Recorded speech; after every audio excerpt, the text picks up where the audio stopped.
Everything that lives is designed to end. We are perpetually trapped in a never-ending spiral of life and death. Is this a curse? Or some kind of punishment? I often think about the god who blessed us with this cryptic puzzle, and wonder if we'll ever have the chance to kill him.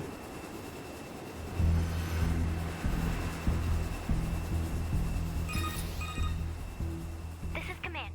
Your house squadron. NieR Automata is one of those games that lives in the cultural zeitgeist whilst being somewhat niche. Though niche is a bit of an understatement, the game sold over 10 million copies by now. Still, the game doesn't fit the giant mass market genres.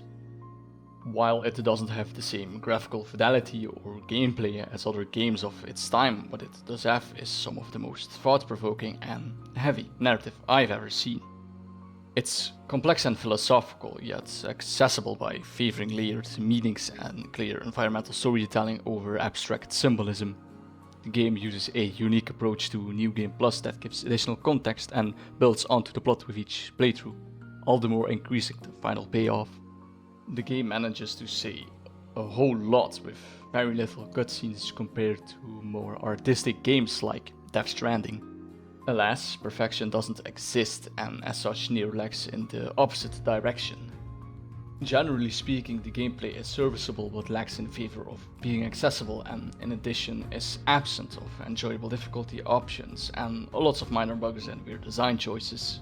The gameplay can be deep if you really want it to, but unfortunately spamming attacks is more or less the meta, coupled with lacking quality of life, incredibly overpowered systems, and ironically a lack of replayability. It drags the game down a small notch.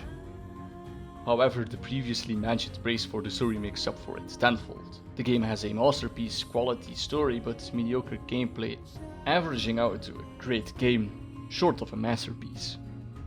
Allow me to preface for a bit by saying that when most people make video essays like this, they usually talk about the game's plot in order and comment on the gameplay and its presentation as it's brought up, rarely giving actual analysis. I, however, don't want to do this. Since I want to cover the game as a whole though, that means there is a separate section for gameplay and narrative. And if you haven't noticed, there is a heavy bias towards one of these. As much as I'm trying to make this a 50-50 split, I would be doing the game a disservice by not talking about the game's thesis statement in frankly excessive detail. On a side note, the game's themes can be quite equivocal. Most of my explanations and interpretations are subjective to match. As a result, my explanation might be entirely different from anyone else's, but hopefully my arguments can warrant it in your opinion. In fact, I hope my interpretation is completely different because I'm going to dig very deep into the narrative with some very out there ideas. Lastly, I think I should mention that the target audience here is people who actually played the goddamn game, though a lot of the time is being spent on gameplay analysis where basic mechanics get explained. I believe it to be a necessary evil to help explain my critique. And for the narrative part, my examples will be from multiple points throughout the game.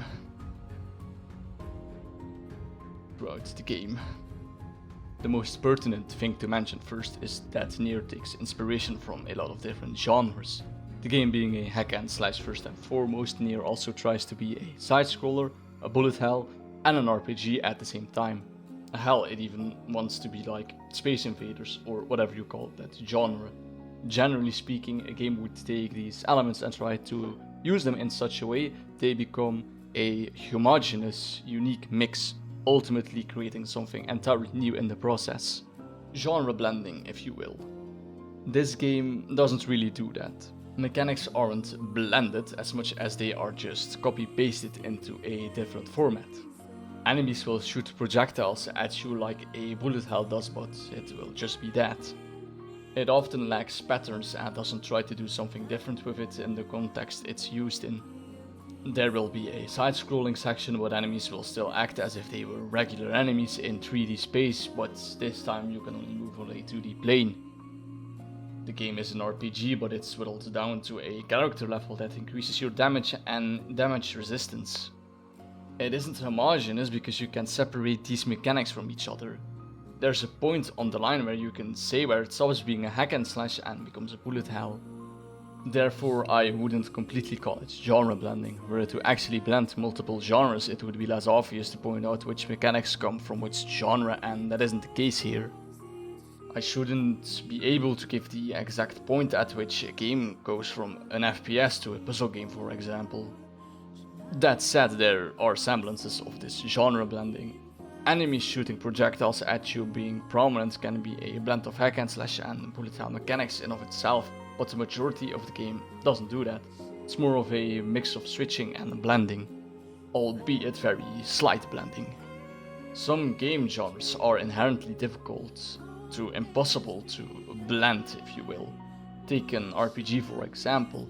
The staple of skills and levels in an RPG differ from a first-person shooter because levels and skills are more systematic. Shooting a gun in the first person, on the other hand, is spatial.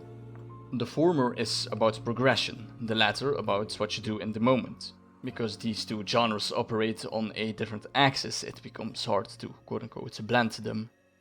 When we apply this to the mechanics in NieR, we can see some of the genres clash in the same way. It's hard to take mechanics from a more spatial genre like a side-scroller with a systematic hack and slash, so instead the game just switches to a side-scrolling perspective. For the unaware, Platinum Games, who also helped develop Bayonetta, were responsible for making the combat system for NieR.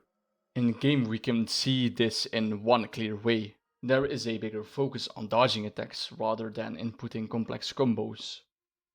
Dodging at the right time slows down the game a bit, akin to Witch Time, once again from Bayonetta. Hell, there's even an upgrade which explicitly does this. Most of the skill ceiling won't come from doing complex input chains like you would in Devil May Cry, instead coming from perfect dodging, like Dark Souls. Even though dodging is the main focus in combat, it paradoxically feels unrewarding because the timing window is very generous and there is a very obvious audio-visual cue as to when you have to dodge, akin to the exclamation mark in Dead Cells.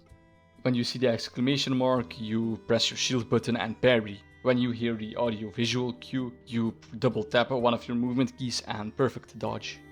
Because almost all, if not all, enemies indicate their attacks with a sound cue and a visual cue, dodging boils down to this aforementioned double pressing W, A, S or D.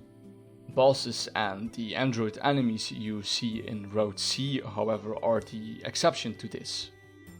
Those have the opposite issue, if you will. Lacking properly telegraphed attacks can make some of these encounters frustratingly annoying. The android enemies have a lot of stagger resistance too, so it's a bad idea to try and punish them after one of their attacks because the android enemies always use extended combos. Generally speaking, enemies in this implementation of the genre don't have these extended combos. Due to a high enemy density, dodging becomes exponentially more difficult, especially when every enemy has a 4-piece combo where each attack has a different timing. Fury in Devil May Cry 5 only has one real attack you have to look out for, that being the one that makes him invisible. Now imagine stage 70 of the Bloody Palace where you have to fight 3 Furies at once. There's a reason most of the game you'll only ever see one Fury per encounter. Their invisibility is a bit like stagger immunity. The only way to punish these enemies is with a parry. Having multiple of these enemies at once can cause overlapping counter windows, resulting in getting unfairly hit. When there are multiple enemy androids who have long attack chains and stagger immunity, their counter windows also overlap a bit, resulting in getting unfairly hit.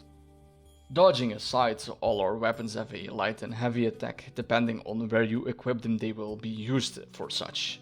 Additionally, weapons also have a combo that increases burst DPS. Because you can use the quick menu during combat, you can swap weapons mid-combat. Though I think it's not something that is completely intended, as there is, as far as I know, no actual use case for this. While yes, theoretically you could use weapon swapping to quickly swap to a weapon to deal with a certain enemy type, that use case is also accomplished by simply using your heavy attack. Spamming light attacks and the occasional heavy attack whilst holding your fire button remains to be very effective during combat. That takes away a lot of the drive to actually play the game to the fullest. Why swap weapons and perfect dodge everything when you can spam attacks and heal any damage you take? Furthermore, there are multiple mechanics the game doesn't really tell the player exist. True examples being using the pod to dash to an enemy if you shoot and double jump at the same point, and using the pod for counter attacking after a dodge instead of the usual aerial attack. That said, those moves aren't really effective because they have way more recovery time compared to their alternative options. Another example is the dodge attack. Double tapping a movement key without actually dodging an attack and quickly attacking after it performs this special attack. The options to have a deep combat system are there, but lack the proper incentive and use cases to utilize them over spamming light and heavy attacks. Enemy density during encounters range from very abundant fodder enemies to just a few heavy units. Never did I feel like they were curated to test a certain skill. Most enemies don't have any unique mechanics that warrant something different than spamming L1 on your controller. The game tried to solve this problem by adding shields and energy shields to enemies, but that's just a band-aid fix. Shields make up a small percentage of the effective HP of enemies, so they are not a persistent threat. They also don't require the player to engage differently because mechanically they ask the player to do something that they already do. The vast majority of the time you're going to be locked on a unit whilst simultaneously shooting and attacking it. This effectively negates the shield mechanic. It only really becomes a threat when you're on low HP and don't want to risk a hit and dying in the process. Ranged options are also very shallow and annoying to deal with. To hit the enemy without lock-on, the player has to position the character in such a way that the bot shoots the enemy from that angle. Not only is that a bit tedious, but it also becomes quite detrimental. More often than not, you'll be left in a suboptimal position, leaving you open for damage. Only with lock-on can you negate this issue, but in higher difficulties where you don't have lock-on, that is obviously not an option. Pods also come with skills you can equip that serve as a big cooldown based ability that usually boosts offense or defense. They're very strong, with some being completely overpowered. The pod programs effectively become your main source of DPS at some point when you realize their potential is way higher than that of conventional weapons. Furthermore, the cooldown can be reduced heavily with chips and items. It can get to the point where you can, like your regular and heavy attacks, spam the pod program. If you get to that point, basically every pod program becomes overpowered too. What is supposed to be a small boost with a cooldown instead becomes an exceedingly spammable attack with better DPS than your regular attacks, which is not supposed to be the case. During some sections, mostly the 2D side-scrolling sections, the bot can only shoot in certain locked angles, whilst enemies have complete freedom of movement. Outside of that, you do have complete freedom of shooting, I guess. Whilst the bot shoots where you're looking, it doesn't actually shoot at the center of the screen. So whenever you try to shoot enemies, you'll have to put your camera in an awkward angle to effectively hit your enemies from range. Another genre the game takes inspiration from is the humble side-scroller. In a lot of sections you'll find the camera angle switch into a 2D perspective. The angle of said 2D perspective can also change.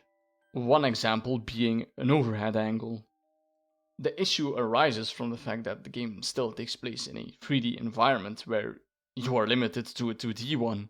The camera makes it look like you're in a 2D space, but the enemies won't change their behavior accordingly.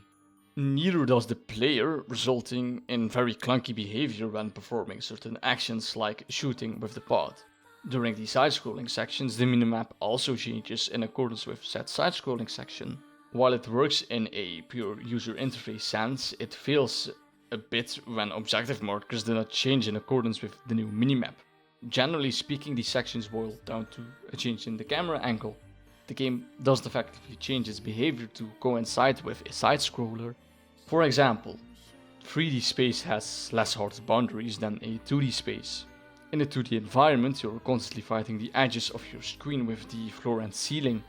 This could allow for interesting enemy placement or combat encounters that could make these 2D sections feel like an actual mix of hack and slash and side-scrolling elements. But like I said, that's not the case here. Enemies will still use the same attacks and approach the player all the same. Further still, enemies will literally queue up because they don't know how to deal with their 2D confines. Where we could have seen encounters where basic enemies will leap over each other to the player or have The player switches between, I don't know, a foreground and background to avoid enemies who just have combat encounters but with a different, more annoying camera angle to work with.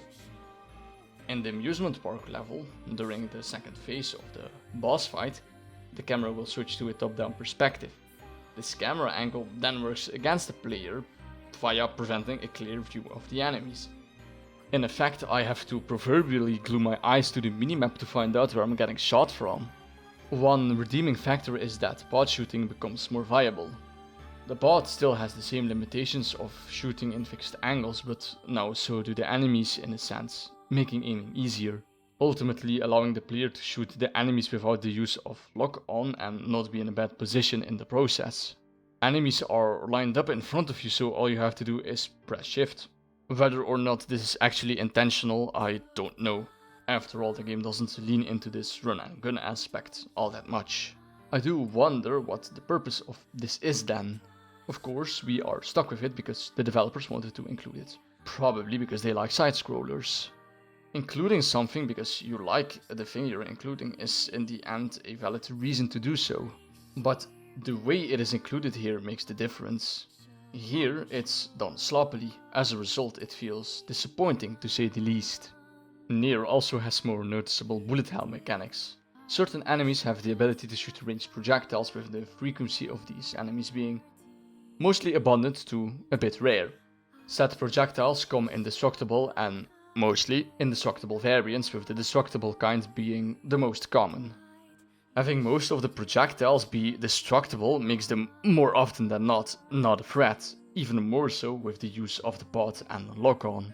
If an enemy is shooting at you, you can lock on and use bot shooting to almost, if not completely, negate the attack, because the majority of the projectiles the enemy shoots at you is of the destructible kind. There is way too little use of these indestructible bullets to meaningfully change the gameplay. You can negate most of the shooting with the bot, and even then, said mostly indestructible bullets can still be hacked with a melee. Granted, that is way more risky, but still an option nonetheless. Having to dodge projectiles is usually the driving factor of a bullet hell. Those projectiles usually take the form of some sort of pattern. The end goal being that because the player can't shoot these projectiles, the use of precise movement is all but required. Alas, there is a lack of these patterns. Most enemies shoot projectiles at the player or scatter them at random. It feels like the complete antithesis of what a bullet hell is set out to achieve. These patterns are generally reserved for bosses. While a design choice with good intentions, the implementation is still a bit lacking. When bosses effectively engage in the bullet part aspects, that tends to result in a visual clutter as a difficulty instead of forcing precise movement. General patterns can be avoided with bare minimum engagement. If you can't just stand still and dodge the entire spray pattern, you just tap left or right to dodge and sometimes jump. The frequency of these bullets is visually oppressive, but it's an illusion. Once you realize how little of a threat they actually pose, the veil slips and you can just keep on wailing on the boss. There's also a weird lack of vertical adjusting during most of these attacks. A lot of moves can be dodged outright by simply repeatedly attacking the boss in the air. It won't be able to hit you for some reason because it can't adjust its attack vertically.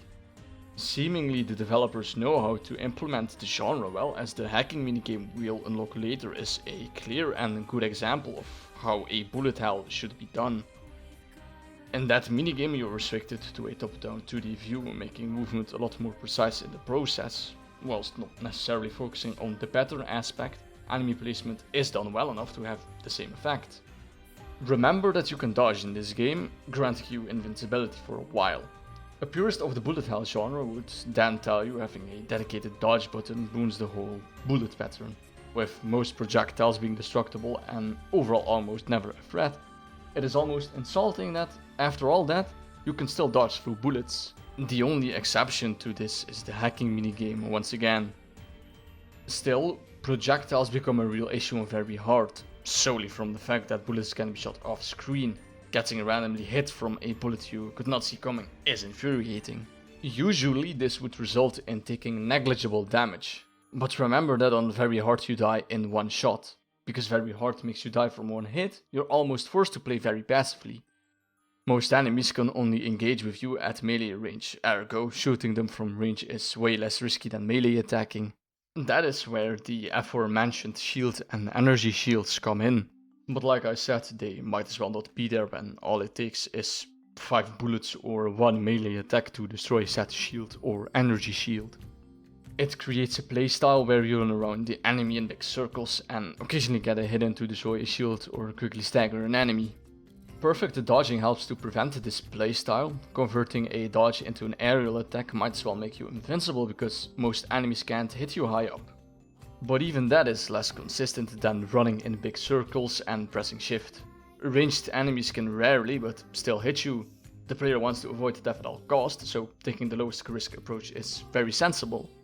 When that safest approach becomes holding shift and running away from said enemy, that becomes an issue. At that point you are effectively being rewarded for not engaging at all. Aside from the general hack and slash gameplay and the hacking minigame, we can still see bullet hell aspects in the flight unit sections. These are surprisingly enjoyable due to their infrequent nature. Disregarding bosses, these sections are quite lacking however. The enemy variety lacks here the most, and in addition to that they become incredibly short if you use your skill to basically wipe the entire screen. I actually have very little to say about these sections, they're decent but lacking, though still acceptable due to their infrequent nature. And although the skill button is very overpowered, I can't hate on it. Dealing 5000 damage in one button press and being able to double that damage with an item to effectively one-shot a boss is very satisfying. Lastly, there are also RPG aspects to be found in NieR. A typical RPG has the player character allocate skill points into certain skills which are obtained from leveling up. In this game, however, it's a lot more simplified. Our closest proxy of these skills is the chip system. Interestingly, it does not coincide with our level. Instead, our level is whittled down to a number that dictates the amount of damage you deal and receive. Being under-leveled will make you deal less damage. Being over-leveled will make you deal more damage. Your level is also shared across all characters you play with. In that sense, it acts more like a global or profile level. Oddly enough, it seems that the level of bosses doesn't actually increase in Route B, making those bosses way too easy. Your level isn't the only way to increase damage though. Your gear can also be upgraded to deal additional damage, gear being your weapons and bod. As per usual, upgrading your gear costs an increasing amount of valuable resources where each level will give a marginal stat boost to your gear. It can still be useful, especially on very hard, where any amount of increase in damage can drastically increase your survivability. Outside of that though, the benefit it gives compared to the expense is minor and not really worth it in my opinion. Mostly because the items you can use to quite literally double your damage output should make quick work of most encounters already. And it's not like these items are rare either, they can be obtained cheaply and in abundance. No one stops you from killing a bunch of enemies over and over again to accrue a vast amount of currency to use on more healing either. There are 4 healing items or recoveries as they're called. There is a small, medium, large and full variant of this recovery item, restoring 25, 50, 75 and 100% of your maximum HP respectively. Considering you can carry 99 of each of these recoveries, it's safe to say you can take a lot of damage before healing becomes an issue. You can literally complete the entire game very easily without ever dodging. Hard is a different story however. In Hard, the damage increase from enemies is so high there are some attacks that can one-shot you. Though once again it can be negated once you realize these attacks aren't hard-coded to instantly take out 100% of your HP in one hit. So, you can negate that damage by either increasing your level or just using a defense up. With that taken into consideration, you can also take a lot of damage before survival is an issue. You just have to keep in mind to restore your buffs, which usually last around 15 or 30 seconds depending on which type you use. That edges on being annoying, especially with the 15-second buffs. 30 seconds is way less tedious, and fortunately the cheapness and abundancy is still there to make the 30-second option the main option. Nevertheless, what is equivalent to button cycling in an MMO will never not be tedious. Obviously, very hard makes healing essentially useless as you die in one hit. All this makes for a bit of a dichotomy. Either healing is so abundant it makes you nigh invincible, or it is literally useless. Like with a lot of the mechanics that are borrowed from a different genre, these RPG mechanics, although present, aren't complex enough to make their inclusion interesting. This time it is way more detrimental because it's the main reason the game's combat suffers. It takes away almost all forms of threats in the game because you can keep healing any damage you take. Yet on very hard it becomes frustratingly difficult because half of the mechanics that are there to help become an obstacle or are literally useless. Your damage output matters a lot on that difficulty setting, so it is a necessity to be overleveled and still you cannot heal, overall making the experience tedious and unfun. I describe it as a resource versus execution problem. Because when a game gives you infinite healing instead of skill, your patience is tested. Where healing differs from dodging is that healing negates consequence. Dodging negates the mistake. Dodging is proactive, healing is reactive. This creates a massive contrast between the impact of these two forms of survivability. Dodging is a high-stakes gamble of skill, whose reward is an extreme advantage in the form of an aerial setup that completely negates ground-based attackers. It keeps you in the flow of combat whilst rewarding you for skill expression. Healing not only takes you out of combat via the quick menu, it also doesn't reward you like dodging does. Healing is a safety net that the game cannot punish you for abusing. In other games like Dark Souls, you can still get punished for healing, where instead of a healing safety net, it's a limited low-stakes gamble. Healing puts you at a disadvantage because the animation takes very long in comparison to how quick the combat is. You can't heal whenever you want, you need to find the opportunity for it. That's mostly why healing in Dark Souls works. You cannot abuse it because Estus flasks are a very limited resource that you can't use whenever or wherever during a fight. Speaking of Dark Souls, NieR also has its own version of bloodstains. If you do manage to die in this game, you will leave behind an android corpse containing some of your items or your equipped chips to be specific. Retrieving that corpse gives you back those lost items. You can also find the android corpses of different players. When interacting with a corpse, you have the option to have it fight for you for a time or have it act as a full restore. It's a weird inclusion of a mechanic, but I suppose said inclusion doesn't hurt. As previously mentioned, the chip system serves as our substitute for RPG skills. Chips serve as passive upgrades for your character you can equip at any time. You have a limited amount of storage though, which you can increase later on. That storage is then used to allocate your chips to. This is effectively how you build your character. Your HUD is also a set of chips allocated to your storage as well. You can equip this to min-max your build. You can also take out your OS chip, which, as stated in the description, will literally kill you if you take it out. You can upgrade your chips by combining two duplicate chips of the same level. Doing so will increase the amount of space they require in the process, but also increase the stats of said chip. The amount of space a chip takes up obviously varies. There is a minimum for each of these. In-game, these are marked with a small diamond in the inventory screen. The maximum space is double that number. It's the redeeming factor for the system because it massively rewards the player for min-maxing. RPGs are inherently designed to reward the player for their time investment into the game's mechanics and systems.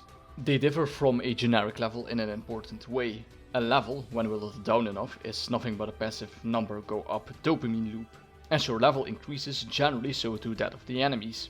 It's an illusion of progress because the net gain is, most often, zero. You can grind for levels, but doing so in most decent RPGs is not a necessity. We call this vertical progression.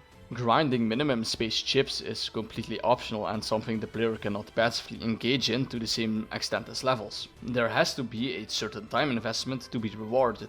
That time investment and reward, unlike levels, has a real net gain. These systems where the effort equals reward idea actually pays off is called horizontal progression. Having a good balance between these vertical and horizontal progression systems is usually indicative of a good RPG. What is really interesting is that for regular play, enemies scale faster than you. In effect, subtly forcing the player to engage with the chip system. Min-maxing this system doesn't make the player more powerful as much as it increases efficiency. More space to allocate chips to doesn't necessarily mean the space will be filled with even more offense chips. In fact, the game dissuades the player from having a lot of the same chips because an effect from a chip has a hard cap. The drop rate boost, for example, is capped at 90%. You can have multiple sets of chips and can freely switch between them at any given time. What basically serves as a preset can also, like weapon swapping, increase the complexity of your gameplay. Alas, it suffers from the same issues, being generally ineffective and very much a hassle to deal with. I think this hot swapping is to some extent intentional, but wasn't really thought out enough.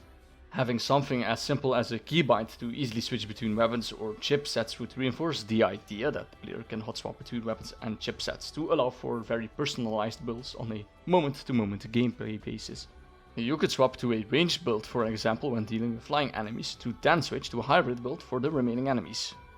With a system like this also comes the question of balance. Foreseeably, some chips are strictly better than others. For the variety of chips in NieR, the use cases of these are very generic, which is quite disappointing. Hacking chips are also useless for characters that aren't 9S. Because of these generic use cases the chips have, player expression is very streamlined to the point chips just serve as a stat boost. The design is stellar, the implementation not so much. Healing chips are a bit different though, but still auto heal is so obviously the best. Or you can just not use a healing chip since you already have so much healing to begin with. It can work in both ways, either you have a heal chip and don't use healing, or use healing and don't need a heal chip. Though just healing doesn't take up space, so you wouldn't need to equip a healing chip to begin with. All in all, I would describe the chip system as accessible but inevitably lacking, like most of the mechanics in this game. Whenever we play as 9S, we have access to his special hacking minigame. Outside of combat, we can use it to open locked chests we couldn't before, and during combat, hacking machines deals large AoE damage. If left unnoticed, hacking a machine will cause a menu screen to pop up prompting the player what to do with the hacked machine. Set options are detonation, the big AoE damage, subjugation and turning the machine into an ally, and remote control, allowing you to take over the machine, acting as a second life of sorts. The feature isn't used a ton because being unnoticed is basically impossible and only feasible during scripted events or with passive machines or already remote controlled machines. Most of the time though, you're gonna use your hacking ability during combat as your main source of damage regardless. Whenever you do enter the hacking minigame, the OST switches to a more 8-bit arcade style version, further reinforcing the point about the OST being dynamic. The song mostly stays the same, just with a different sound, though sometimes I am pretty sure there are small but noticeable differences.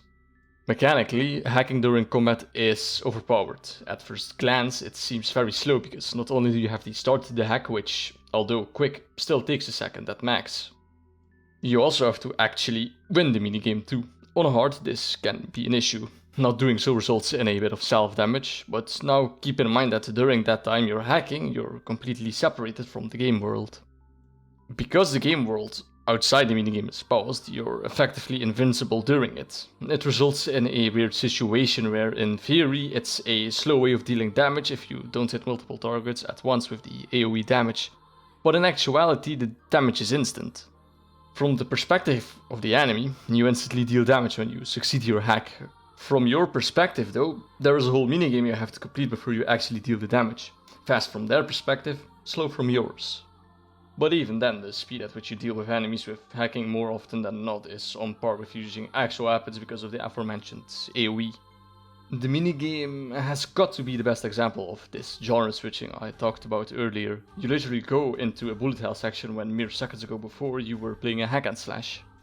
It doesn't blend these mechanics because in actuality both mechanics are separated from each other. In this case it works though because the switch is very fluid and reasonably fast to not make it tedious. You're not always using it to deal damage, so the game doesn't turn into spamming the hack ability during combat. Instead, it actually manages to mix both difficulties during combat. You have to use your weapon for heavy enemies and hack smaller fodder enemies for quick kills and AoE damage to chip at the heavy enemies. If the game managed to give the same feeling we have here, I believe the game would stand to benefit a lot. So instead of flight unit sections being scripted, having them be integrated into the regular gameplay loop but have a hard switch between said systems that is clearly separated from the rest could be a good example of this. That doesn't necessarily mean that the current implementation is objectively bad, however, that's because it isn't. Still, seeing at what could have been can be useful during argumentation. There are 4 difficulty options in NieR, those being easy, normal, hard and very hard. Easy uniquely allows the player to use auto chips. Contrary to what the name suggests, the auto heal is not a part of the auto chipset, nor is the auto use item. That aside, this type of chip will automate a certain part of the gameplay for you, an example being the auto shooting mechanic. Normal is the obvious recommended difficulty option, hard is the normal but with increased enemy damage and HP, in addition to taking away your lock-on. Lastly, very hard is hard with the unique stipulation that you die in one hit. Fortunately, there is no additional permadeath option that you can enable for very hard because that would be complete torture to complete for the true 100%. Personally, I think taking away the lock-on is very stupid.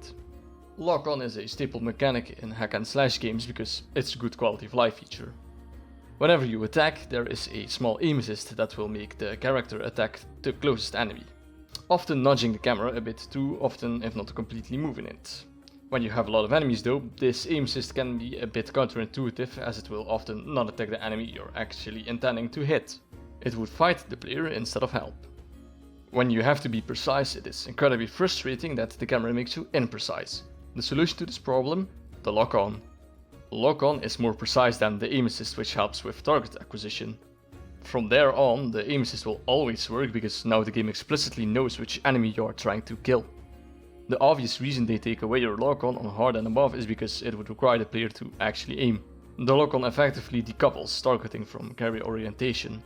In turn, aiming becomes a necessity. With that decoupling also comes the issue of position. You often can't be positioned in such a way that you can shoot your enemies whilst being in a safe position. This becomes the most egregious during the fight towards the end of route A and B. At some point your melee will be taken away from you and all you can do is shoot with the bot. And if that wasn't enough, you're also limp and as such you can't run. Having to get out of the way of projectiles whilst excessively moving your camera because the enemy likes to move around the arena at Mach speed isn't an expression of skill at that point, but a test of patience. A test of patience I failed multiple times. This game is also made to be played with a controller. Aiming the pod is done with the arrow keys or the mouse. Your mouse also controls the shooting. However, you also predominantly use your mouse for attacking. And if you use your mouse for aiming, you have to move your mouse in the direction to where you want to shoot perpetually. And one small flick completely messes it up. Yep. So in effect you have to drag your mouse the entire time you want to aim. But doing that becomes increasingly difficult because you only have so much space to move on the mousepad compared to a thumbstick on a controller. So that's why you use the arrow keys. I genuinely do not see how this got through playtesting because you need to use your mouse for camera control, which takes up your right or left hand, whilst your WASD movement takes up the other hand. So unless you sprout a third one, you can't use the arrows in tandem with your mouse. The end result being an incredibly frustrating and clunky way to control where you're shooting. You cannot compensate for one or the other, making the game less fun. The default keybinds for the game also make me believe the intention is to play with a controller because... Why the fuck is the default keybind for the quick menu delete? What? Now, generally speaking, games don't implement difficulty options very well, usually boiling down to enemies having more HP and dealing more damage. It's objectively the laziest way to implement more difficulties. Very few games actually make the difficulty options more interesting outside of that. Granted, implementing entirely new mechanics exclusively for certain difficulties is time consuming and doesn't have great return on investment. That's mostly why we're stuck with numerical difficulty as the standard. But here it is somehow worse than that because you're not only doing the lazy approach of more damage, more HP, you're also taking away a vital quality of life mechanic that, in its absence, makes the combat borderline too frustrating to deal with. Regarding saving, you can't just save anywhere. There is a kind of autosave, they're more related to checkpoints though, but outside of that you can only save your game in designated points throughout the world. Those vending machines for some reason. This wouldn't be so bad if it weren't for the fact that fast traveling doesn't automatically save the game, because a fast travel point is coincidentally also where you save the game. Losing your progress because you assume the game automatically saves your game whenever possible genuinely is a deal breaker moment for a given session. It's not even entirely the player's fault because most open world RPGs do this. In games like Skyrim or The Witcher 3, the game autosaves after fast traveling. The logic behind it is quite simple. Fast traveling is a major game state transition. You're already loading a new area, hence it's the perfect time to save your current state. Doing so prevents that issue of dying only to realize your last save was an hour ago. Speaking of saves, this game uses some sort of partial save data, if you will. Let me explain. When you die and you've purchased items in between the time of your last save, you don't get those items back. That would also mean you would retain your healing items and such, right? Unfortunately, no you don't. Once again, I genuinely can't see how things like this get through playtesting. Imagine you're on a boss that you need to defeat to progress and you can't escape that fight. Every death drains your healing items, so it can get to the point you literally have none left. All is mostly well though, because in the end you can just save before a boss and load that save once you drain off your resources. But not everyone is going to instinctually do that either. Now onto presentation. Purely speaking, on graphical fidelity alone, the world looks like an uncanny Unity Engine project. The textures look very generic and low quality. Primarily there's a lack of techniques to make this more visually appealing. Going off visuals alone, there seems to be a lack of material maps like normal maps, glass maps or ambient occlusion maps, resulting in textures looking like they are wrapped around onto an object. There's also some very obvious map popping. Very often will building turn from a very low poly object into an actual mesh instantly without any proper transition. It doesn't help that a lot of NieR's open world is littered with flat concrete buildings either. There you can see the issues most clearly. It's like, same texture, right? Because like the one below it, it's the same thing, right? Look at the one of those things, right? And then you have the top texture, and it's like stretched as fuck for no reason. They literally wrapped it down for some reason. Like see what I mean? I mean it. Yes. Okay, this fucking thing on the railing, it's that part. That's the normal texture you see, and then it's applied on the top vertex, I guess, and then you see the stretchiness of it, because those smears, those I guess brown spots, they're more eccentric. They're not like circular, they're eccentric. But paradoxically, the enemy design is very good. Whilst they also lack set techniques to make the low quality graphics more appealing, the design makes up for that. If your art direction is strong enough, graphics tend not to matter, but when we talk about photorealism, that statement gets flipped on its head a bit. When a game tries to be photorealistic, the reference point becomes real life, so the visual style the game tries to achieve is that of high graphical fidelity. But high fidelity is very dependent on current day technology.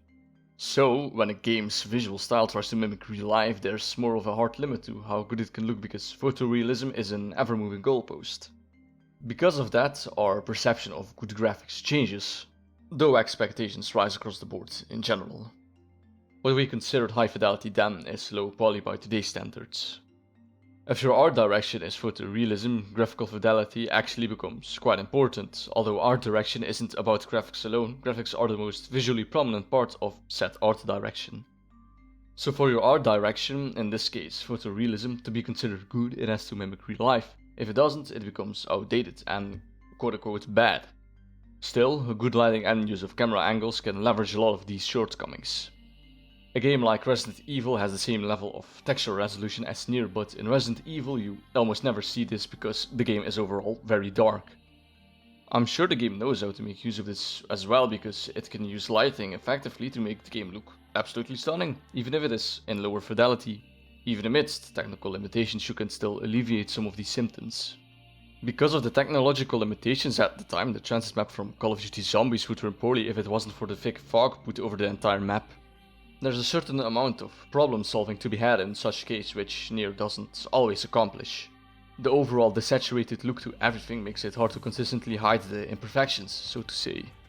Ultimately, it's a trade-off. Photorealism is easy to implement design-wise because you have a point of reference. It's more anchored. But because of that point of reference, it also puts into perspective how much it actually reflects that perspective. When talking about character design, there is a very big elephant in the room that has to be addressed. That elephant being that they are shoving 2B's ass so hard up my screen that it's hard not to look at it. Aside from the very obvious projection, I'd like to argue that the portrayal of the characters are done, for lack of better terms, tastefully. The hell, there's even a self-aware moment in the game where the writer states you probably want to have intercourse with the protagonist. I'm not kidding. No, I'm not talking about the whole shoving the ass up my screen. I'm talking about the general design here. There is an acceptable in-world explanation as to why they made him conventionally attractive, and due to that, I think it's permissible for the game to show ass. Keyword being acceptable. Quite from Metal Gear Solid 5 is also pure fan service, but her explanation for being basically topless is fucking stupid. For a franchise that has a mostly realistic alternative history foundation, subcutaneous breathing and photosynthesis being the reason why she barely wears any clothes borders on absurdity. I mean, hell, look at Stellar Blade. You think they are trying to hide the fact they're fucking coders? Elephant aside, I do like the character design. In my opinion, it's unique. Well, a character that wears a blindfold really is nothing new, but it's a symbology that reinforces their design and, to some extent, their place in the cultural zeitgeist. How much of this is warranted from the fact that they made characters unequivocally attractive, I do not know, but I can make an educated guess. At first glance, yes, we can equate the popularity to attractiveness, but that's only the first half. Just because you're designing your character in such a way it will have back problems for life doesn't mean that the character becomes recognizable. So that second half comes from genuine good character design. Being entirely dressed in black in contrast to an overall very desaturated world just makes for a good character design in my opinion. With the characters being the first half, the enemies are the other half. There's something fittingly apt about having rudimentary machines inhabit a post-apocalyptic world. Even though it may not make sense, it is clear that both things are often related to the same idea. That idea being the back to basics that comes from a major setback, like an apocalypse. This works even more so in contrast to the androids who are in the same vein as the machines. Having enemies that are as recognizable as your main characters is, in my opinion, a very good sign. The machines themselves have a lot of literal variety. Each area of the game has their own variation of the basic enemy types you encounter throughout the game. The actual different types of enemies though is not a lot, but a decent amount. But most of the time, the enemies you'll encounter will be the basic biped. They can show up with a shield or energy shield, though I wouldn't necessarily call that enough variation to warrant it being called a different enemy type. It's kind of weird because the actual enemy variety is decent, but in actuality you never see that variety. For a hack and slash game you can lean into one of two camps, the first being a Devil May Cry-esque game with curated combat encounters to test the player's knowledge on how to counter enemies effectively, and the second one being more like Hyrule Warriors where excessive enemy density tests the player's crowd control and attention, rather than how to deal with enemies effectively. With combat in general being very fast paced and basic in NieR, it works in the game's favor to have a less sophisticated philosophy when it comes to combat encounters. In retrospect, it's kind of weird because the combat was designed by the same people who did Bayonetta, which lands more in the Devil May Cry 5 camp. Most of the enemy types are introduced in Route C, but this is a bit of a too little too late situation. At that point you're more than 2/3 done with the game and there are too few mechanics to spice up the gameplay enough. By Route C, machines have the ability to mess with your interface, making your screen go down in quality, which should be a very oppressive mechanic once again is countered completely by a single item. One small gripe with the enemies I have, however, is that the suicide bomber type enemy has the lock-on point set to the machine, but shooting the bomb kills it instantly. Should have put it in there instead, but they didn't do that for some reason. Now let's talk bosses. Overall, most bosses are great. Mechanically different enough to make them feel unique. Some bosses will have a flight unit section as a lead-in, for example, and some will be more focused on the bullet hell sections. Design-wise, they are very unique with the exception of a few bosses that boil down to orbs, quote-unquote. Now, in aesthetics, there is this thing called the sublime, which refers to a quality of greatness, especially that beyond possibility of calculation. It's the concept on which giant bosses get their sense of grandeur, literally and figuratively. When a boss like Gaius from Shadow of the Colossus takes up the entire screen, the task of defeating said boss starts to look impossible. But why is that? A game is designed to be beaten, so why do we feel a sense of utility when the enemy takes up the entire screen? On the surface level, we'd say the scale of the fight alone makes the player character look puny in comparison. In game we can clearly see this as the bosses are hundreds of times larger than the actual protagonist. This only gets exacerbated with flight unit sections before the boss fight. Another point often used is the use of the boss as the environment. Once again, when we fight the guys, we don't actually fight him in the traditional sense. The fight in actuality is a vertical platforming puzzle. There is no actual combat to speak of. Instead, the boss is used as an environment to which the player must traverse through in order to reach the goal. We don't see this in NieR though, so there must be something else. In Dark Souls 3, our first and only confrontation with the Lord of Cinder Yorm is in his lair, sitting on his throne. The scale alone isn't responsible for the same sense of utility we have with Gaius. Here it's scale and significance. The combination of being in the den of the beast and knowing that one swing from his machete can kill us further increases the sense of spectacle. When we find our entire squad get killed in the opening prologue, this significance is instantly shown. It is then, when we come face to face with the boss, that this significance pays off. So the spectacle of the bosses in this game comes from a combination of scale and significance. When talking about sound design, the first thing that comes to mind are the hit sound effects. Overall hits sound appropriate. I wouldn't use the word meaty because that usually refers to a deep bassy thump with heavy compression to make the quiet parts as loud as that initial thump. If I were to describe the sound, I would describe it as scratchy. Those scratchy sounds make for a very satisfying sound, but the notes it hits to do so are a bit different than meaty sounds.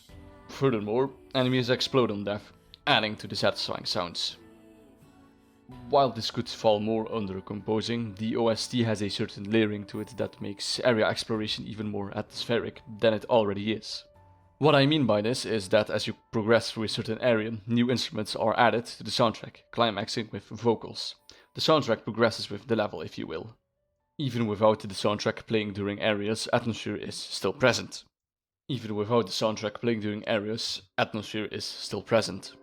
The city sounds quiet, apart from nature sounds, for example. The machines sound robotic and monotone. There's a filter added to the voices that enhance this monotony and add a certain oscillation to the voice, going from quiet to loud very fast, giving it that distinct sound. Pod shooting sounds oddly aesthetic and sci-fi. For a sound that will play almost constantly during combat, it doesn't get annoying, which is a very good sign. The audio cue for enemy attacks is very distinct and clear in the midst of combat. The OST is the second best part of the game, just behind the narrative. Even though I can't say much about it, what I can say is that the OST does a lot of heavy lifting. Even without some of the context, some scenes require to fully understand, the music evokes enough meaning to tell the player that the scene is supposed to be sad, energetic, or even informative. Notably, the vocals in the OST are almost all gibberish, but there are semblances of English, French, and I assume Japanese. As far as I know, there's no lore reason for this aside from portraying cultural differences within a given context. It has a very futuristic feel to it because most of the sounds contain a lot of vowels. Without going into too much detail because I am not a linguist, and way out of my field here, but allow me to try to elaborate regardless. When languages evolve, the tendency to add consonants or drop vowels increases. The resulting increase in consonants can make it difficult to pronounce certain clusters, so instead we add vowels. This, a constant tug of war to balance pronunciation, basically repeats indefinitely. Like a cycle, if you will. So when I progress through the game and suddenly the vocals in the city runes start to kick in, I get a feeling that said vocals are supposed to reflect a language in this state of high vowel density. In a sense, sounding futuristic, because it sounds like a language thousands of years into the future. Most tracks do a good job of further amplifying the general idea of the area. An area will usually be accompanied with a track that thematically aligns with that area. The amusement park will be more orchestral to convey that sense of higher than life grandeur. Pascal's Village track will have high-pitched, childlike vocals to amplify the feeling of innocence.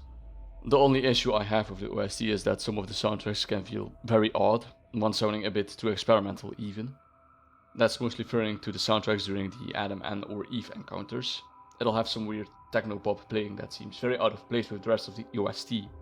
There is a narrative reason for why that is, like a lot of things, but at some point this will become more of an excuse if anything. This only happens about 4 times, so more nitpicky than major criticism if anything. Talking about the narrative now, I am once again starting with a more general thesis, if you will. As said in the introduction, I mentioned that most of the depth in this game comes not from abstraction, but from layering. Instead of being very avant-garde in its artistry like A Plague Tale, if you know that game, NieR's depth comes more so from building several layers of context and symbology that on their own are very easy to grasp but allow for more complex nuance later. I, however, am not going to keep everything to a surface level. There are a lot of layers to unfold, and for each layer you can add more and more meanings to it, allowing for a great variety of personal interpretations to be built from that. If you look at other games that are complex in their story and themes like Metal Gear Solid 5, The Phantom Pain for example, we can notice a clear difference in this approach to quote-unquote layering. A game like Metal Gear Solid 5 expects the player to have done their homework, taking a lot of real-world history or literature that on their own are already very dense. I believe it to be the reason those themes aren't explained. Having to convey all that complexity through the player to really understand what's going on will probably take away from the experience. The few times the game does want the player to understand something, it's done with excessive dialogue. The most egregious example of this is the infamous Jeep scene. At that point, the player knows Skullface's plans and to some extent his motivations. Skullface couldn't be a simple villain seeking out revenge though, the game had to be bigger than that. It isn't just I was subjected to imperialism, I preferred that idea and made it my motivation for revenge. It's more so I am using Cold War deterrence rhetoric to decentralize power with my vocal core parasites that target the root of all culture, language. In doing so, I free the world, whereupon I reside as the hegemon, deciding who gets to live or not. That level of complexity will be missed by a vast majority of players that aren't familiar with the works MGSV takes inspiration from. It doesn't mean you need to have a PhD in Roman philosophy though. It isn't that level of egregious. Like, you know, the fucking, it's not just X, it's Y, like the fucking indicator for AI writing, like, it's so goddamn ingrained that I just fucking noticed that I accidentally fucking did that. I'm go, oh no!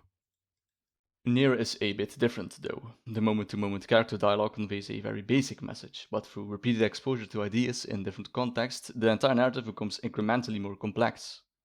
A character will state verbatim, nothing matters anymore, giving the most surface level take on nihilism ever, but in retrospect, or later in the game, such a line will have a completely different meaning. The themes aren't inherently complex, quite the opposite in fact, but it's the layering of ideas and concepts that can make it rewarding for the player to connect the dots and form their own interpretation. Not doing so doesn't take away from the fact that the dialogue can reach twist levels of corn. Get it? I am very funny. You can still have a character's dialogue convey a rudimentary message without it sounding like it came from a fucking Rick and Morty episode. Sometimes this on-the-nose dialogue makes the moment feel a bit pseudo-intellectual because at that moment in time, without the additional context, the message, although present, feels more shallow than it actually is. To harken back to the Rick and Morty example, sometimes the dialogue is on the same level as one of the many times Rick will use nihilism as a bare-bones excuse to his antics or edgy behavior. Stating the premise is not the same as exploring the premise. Where others fail, NieR succeeds in doing this, visually and narratively. There are a few set of scenes where I believe it shows the most, even though they may not be the most important to the plot. In the opening of Route B, there's a scene that shows NieR observing a machine trying to help his brother because his brother is dying. The way the machine does this is by pouring buckets of oil onto his brother, which obviously doesn't work. And eventually, his supposed brother dies. The scene ends with NieR saying something along the lines of, "Doesn't matter how much oil you give him, little guy, you can't make a machine your brother." The first superficial meaning behind this scene is that the machines are dumb, but by the time we come across this scene we already have a better understanding of why the scene played out like the way it did. By then we already know that the machines like to mimic human behavior. With that piece of context, our conclusion can go from the machines are dumb to he's mimicking human behavior, without knowing the why to the what, which is meaningless. Why do they do something without knowing why they're doing it? And that is also a very valid conclusion the game tries to convey to the player. Further still, you can dig deeper than that, because there is enough implicit material that allows you to draw your own conclusion. Knowing that one of the themes of the game is nihilism, you can infer the additional meaning that there is a certain extent of utility to the scene that you can extend to the protagonist as well. So the scene might tell you, look, he's doing something futile. How is this different from what you're doing? Even then, like I said, if they don't know the why to their what, then can they truly understand what a brother is? It's that level of context I want to build to give an explanation to what I believe to be some of the most pertinent and impactful scenes in the game, meaning that I will skip over some of the plot that isn't too interesting for one reason or another. As stated in the introduction, this game uses the New Game Plus mechanic as a means to continue the plot. The first playthrough gives us ending A. The playthrough that corresponds with the ending will be called the route instead from now on, as that's what they're often referred to. Our introduction to the main character is quite informal, but realistic. We open mid-mission and are just given a small overlay pointing to our flight unit, whose commander we soon find out to be 2B. Our mission is to infiltrate an enemy base and eliminate a Goliath-class machine, whatever that may be. This goes very south, however, as every android except for 2B gets eliminated. If it goes even more south in the form of you dying at any point during this prologue, you are given a joke ending, which there are a lot of. Of course we won't be doing that, so instead we get a quick combat tutorial and are introduced to the mechanics and also shielded enemies. Minutes later we have our first encounter with this Goliath class machine, or part of it rather. Anyways, with some help, having taken care of the boss, we get introduced to NieR, who will be accompanying us for the remainder of the playthrough. We won't be seeing the Goliath class for a while as we have to get through the entire factory first, but we finally do come across it. The Goliath class in question is supposedly some sort of oil rig. Then out of nowhere, 3 more appear, at which point both 2B and NieR take the decision to detonate their black boxes. These black boxes are equivalent to their brain, I think. Without it, they won't function. Of course this kills both of them, alongside the remainder of the Goliaths. That scene alone already shows us what a black box is and what it can do, if need be. The black boxes detonating oddly reminds me of Death Stranding, where anytime a BT, made of antimatter, comes into contact with a person who died, it creates a void out. A void out being the result of said antimatter coming into contact with matter, resulting in an E=mc² explosion. It's a good scene that already establishes early on how characters can respawn. With that taken care of, we find 2B and NieR in the command outpost, where NieR guides 2B in her reboot. This is a very neat ludonarrative way to introduce the player to the settings and the usual brightness calibration. Notice how your screen is being recorded? More on that later. The next assignment is to go to the human resistance camp to get further information, coinciding with a proper introduction to the open world. From there we meet up with the resistance camp and are tasked to do a few errands, which, trust me, it gets better, guys, trust me. After doing said side quest, our mission becomes to get rid of machines in the desert. This pretty straightforward assignment gets stretched a bit when one of the remaining machines keeps fleeing. By the time we catch up, we get met with a pretty interesting scene that results in a big fight right after.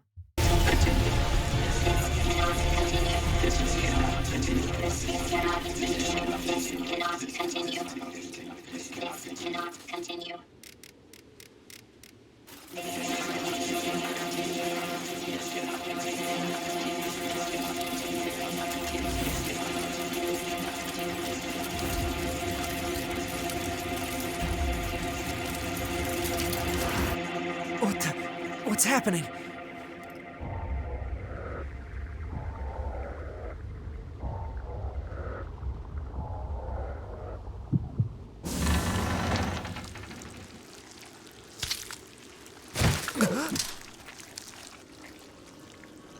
An android? No! This is a machine!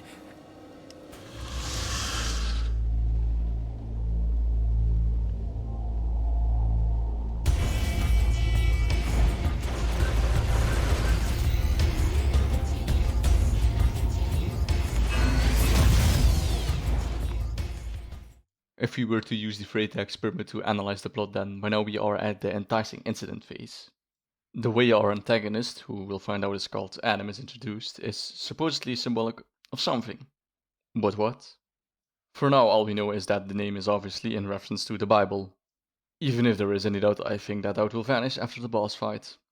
Speaking of boss fights, Adam is actually a very interesting one. As proclaimed by NieR, Adam over here can evolve. We can even see this in real time with his level increasing every few health thresholds.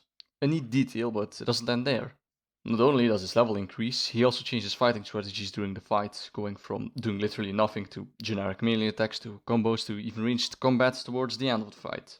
And this encounter also starts the pattern of oddly unfitting soundtracks. By that I mean that for every encounter we'll have with Adam, the game has some weird technopop playing in the background as the soundtrack. The fact that this type of soundtrack plays every time we encounter him signifies that this is done on purpose. Whether or not that allows it to be permissible is up for debate. Personally, I can let it slide, but I can definitely see how jarring this can be in comparison to every other soundtrack we've heard up to this point.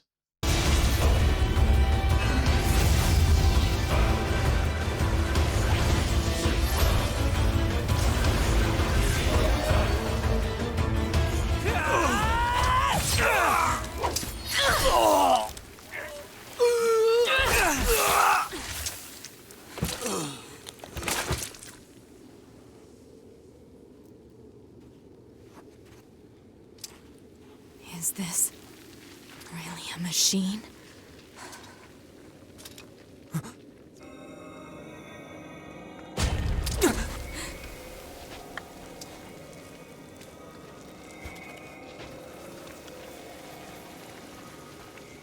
Damn it, not another one!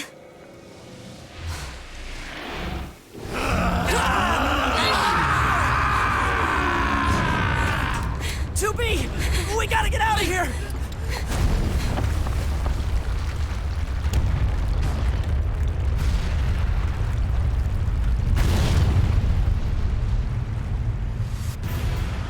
Come on! Through that hole! Any doubt that's left to Adam being a reference to the biblical figure should be gone once I tell you that the other guy is called Eve. And with that, it gives us more to interpret. With the context of both beings being a reference to the literal biblical figure, we can assume that the first scene is quite literally symbolic for the book of Genesis. That could explain the opening scene a bit. Adam is symbolically birthed from an egg. If we then take into account that the machines are obsessed with humans, we can make the conclusion that Adam is representative of the machine's attempt to make a perfect human. If we can establish this, then it's not too far-fetched to say that Adam eventually splitting into Adam and Eve signifies that this perfect human is split into two halves, each being one unique half of a human. The naming should also indicate that they are polar opposites. The game even states that if they are both male, wouldn't a name like Cain and Abel work better, but the idea is shut down by Adam rather quickly. So the naming convention here had to have been a very important decision. In the context of their respective character, Adam is the more logical, cunning one, and Eve the more playful opposite to that. In that sense, Adam is our representation of Logos, and Eve our representation of Paphos. Think about it for a second.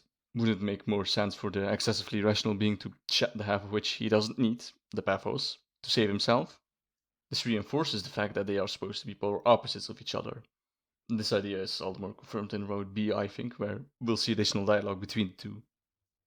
If Eve is the Paphos through Adam's Logos, and Eve's first moments of his life were that of his brother dying, it would make sense why he becomes so nihilistic upon his brother's death.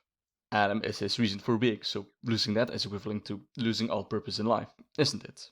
Maybe that's why Eve is so compliant, because in a figurative sense, he's giving him purpose. Their motivation as of now is still unclear, but there are hints to what that motivation is. The game likes laying breadcrumbs like this. If you are able to connect the dots more often than not, you'll be proven correct. It's done well enough to where you are probably not going to see a hidden meaning on the first playthrough. If you're immersed in a game, paying attention to the more implicit details is hard. I think that's what the developers accounted for, because what the astute observer may know at this point will later be explicitly confirmed. This won't be the end of it, as they will show up again later where we can further dissect the characters. But for now, we go on to the next major plot advancement. After the amusement park boss, we are met with a machine who is, weirdly enough, surrendering, inviting us to his village. Whether we like it or not, we are forced to come with. As is clear from the cutscene, the village is peaceful. I believe I don't have to say that the imagery here to convey this is very strong. Having what seems to be every resident of the village wave a white flag at your arrival to show that they have in fact capitulated shows just how much they really mean it. It's simple yet powerful imagery. One thing of note is that on our way to the village, 2B wonders why the aliens don't directly attack the bunker. Evidently, 9S has no concrete answer to this. The question may be a subtle hint to the reveal in ending B. They wouldn't attack something that isn't there, you know. The leader of the village is named Pascal. He explains that they somehow got disconnected from the machine network and because of that eventually became a pacifist. 9S is very suspicious of this, 2B not so much. Fitting, because 9S is programmed to be the curious-minded one. The reason Pascal and the village got disconnected from the village has to do with the red girls, but those will be more important towards the very end of the game.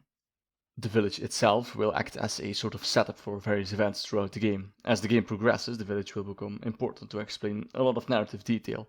For now, just remember that it exists and what's so special about it. Before we leave though, we get tasked with going to the forest area not so far away from here to investigate the so-called Forest King.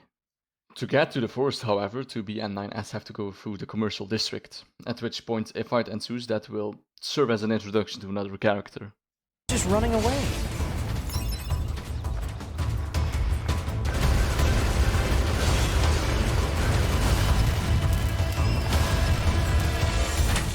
It's going to explode!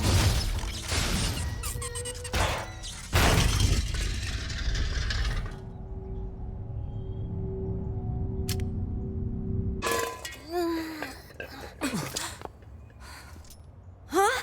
Hey, where am I? What's that? Hey there, guys. What's up? This thing's weird, 2B. Let's kill it. Wait, what? No! Good idea. No! Okay, what was that?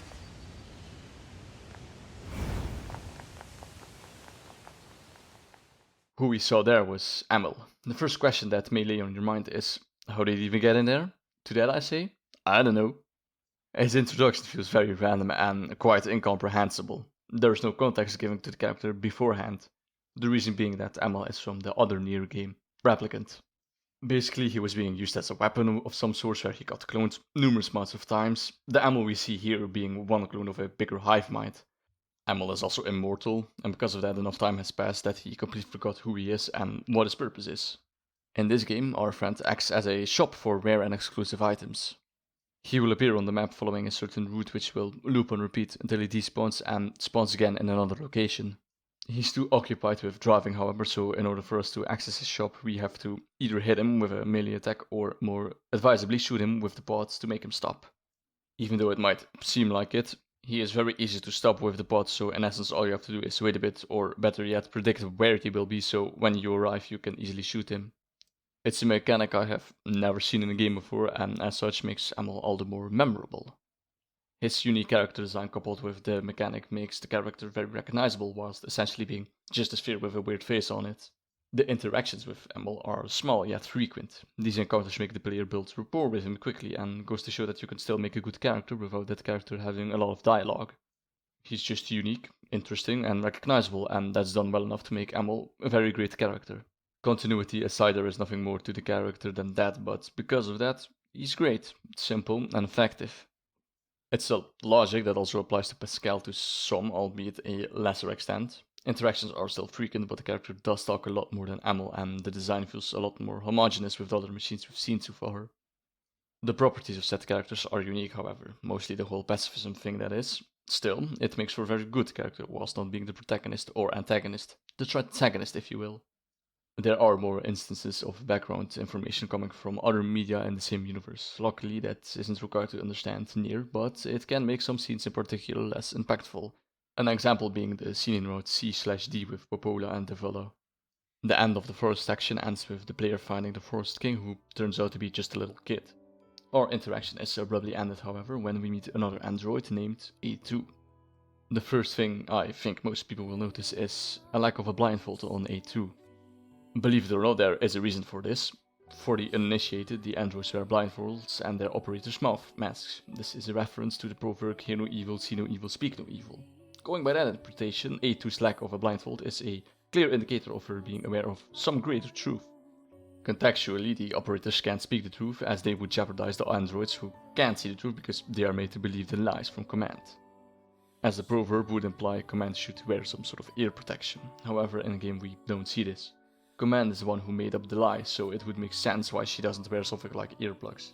That pattern break can also signify the twist in Route B. A2 being a deserter, she is wanted by Command, who orders the player to execute A2. A2 being the smaller of the three, flees. There is no in-game background information given to the character, but like Emil, you aren't really required to understand the character. Nevertheless, I do think it is important to give a quick rundown as to why A2 deserted. The gist of it is that A2 was sent on a mission which went awry. It went so bad in fact that she became the sole survivor of the squad, like 2B in the opening segment. Coincidence? No, I don't think so.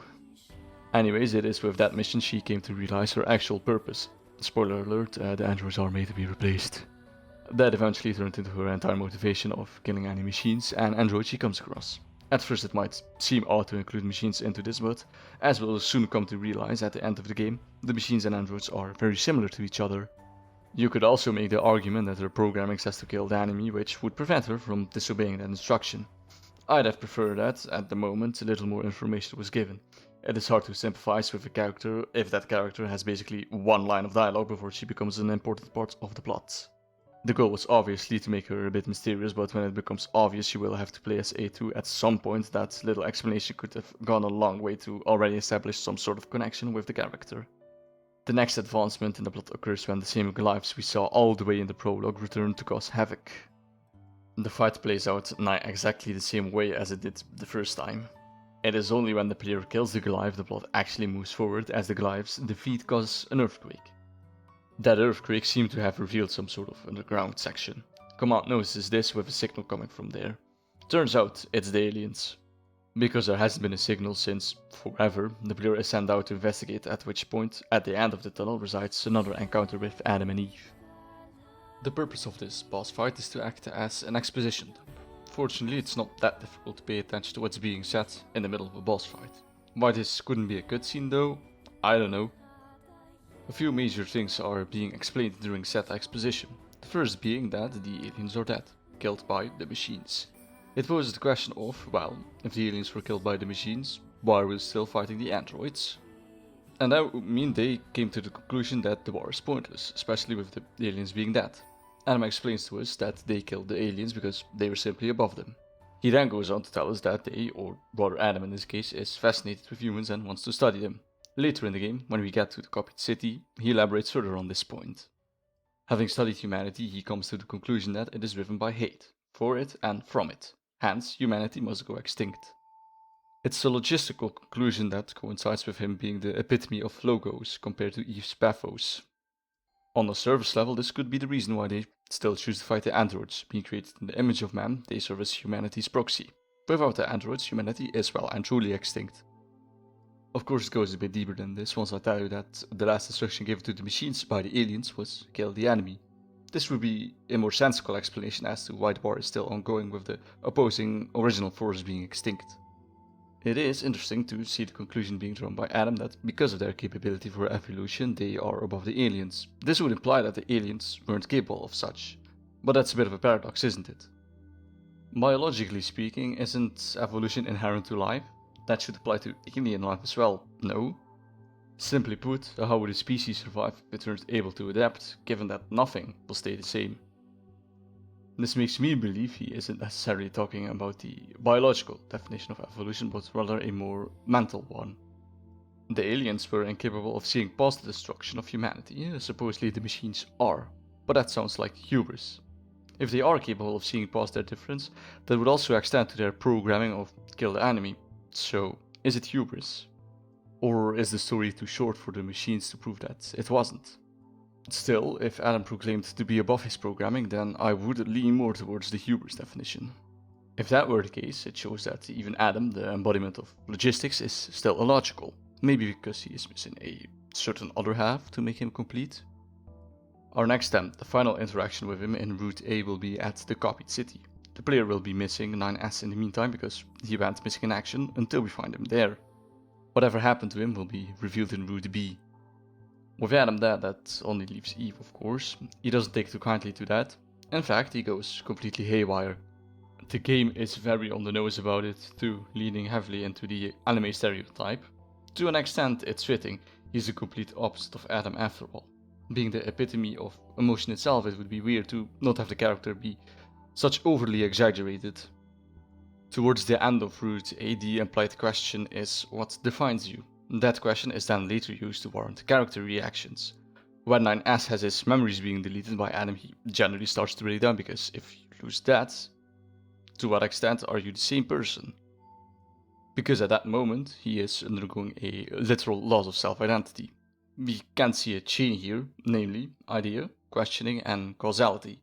In further playthroughs that becomes more so idea, questioning, causality, recontextualization and understanding. Before we talk about the ending in Route A, one thing to point out here is that Eve is becoming more black as his character breaks down. Literally. Dualism is a common theme throughout the game, and this is a subtle but, in my opinion, genius example of it. So, if Adam was what kept Eve going, we could say Adam was his light, his purpose. When that purpose is taken away when Adam dies, the light fades, ending in the absence of that light, aka darkness. And what does darkness, the absence of light, look like? Black, void, nothingness. And what is nihilism but nothingness? He's becoming black because he's becoming more nihilistic. He is absent of light. Adam being the breaking point for Eve is more symbolic than you may think. Of course, he completely breaks down because, for one, he is very emotional, and two, his brother died. But I think the symbology here is a bit deeper. Adam was quite literally the thing that kept him in check. Think about it. He spawned as a whole being, because we found him during his presumably forming stages he got severed into two beings, those being Adam and Eve. The naming convention suggests they are opposites, and in fact they are, Adam being the logical one and Eve being the very neurotic one. Considering they are both part of the machine network and as such interconnected in a hive mind sense, I believe they had a physical connection. Once that connection is severed, it caused Eve to lose control, manifesting into his breakdown. So, killing Adam was kind of like killing half of Eve. The nihilistic conclusion of this, verbatim, nothing matters anymore. Fits too, considering that both are extremes of a spectrum. Eve being on the extreme end of emotion would obviously choose another extreme, that is nihilism, to come to a conclusion. Killing Adam was killing half of Eve because they were interconnected. You killed the logic and that led to an illogical conclusion. But if they are part of a network, why did Adam die in the first place? He states that because of the machine's true nature, that being the network and all, death does not apply to him. To some extent I can understand why. From our point of view, death is the total and permanent cessation of your biological functions. Machines aren't biological, nor is the cessation of their functions permanent. Being part of a network hive mind and all, a machine has to just load its last backup. But death as a concept, however, is an abstraction. If we define death as not living, we would also have to define what living is. Both of these concepts are dependent on each other. Whilst we can define both, we can make certain abstractions. If this idea of death not applying to him were to be correct, it would imply the permanence of the network, but it isn't. Time is infinite. As such, anything that can happen will happen. This includes a time where there is no network. Without that network, cessation is permanent. In effect, cutting yourself from the network removes this death does not apply card. Adam, in his obsession with humanity, concludes he isn't human as long as he stays quote-unquote immortal because of the network. If it's supposed to be an expression of his grandeur, that expression becomes one of hubris because Adam assumes the network's permanence. He's so obsessed with the idea of being human that he fails to realize that, like humans, he too is mortal. He could always die, but it was a different kind of death. It is also worth mentioning that when we reach that copied city, Adam is wearing a full suit. The visual language up to this point has shown that throughout Adam and Eve's character progression, they start to wear more and more clothes. They were buck naked in the desert, shirtless in the alien cave, and by the time we've reached the copied city, Adam's wearing a full suit. But when we reach the climax in the crater, however, Eve is still shirtless. Both brothers depend on each other. When we kill Adam, the logos, that also affects Eve. Like I said, killing one is killing half of the other. Visually we can see this with Eve being shirtless after Adam's death. It also allows him to keep preparing himself when we whittle his health down enough.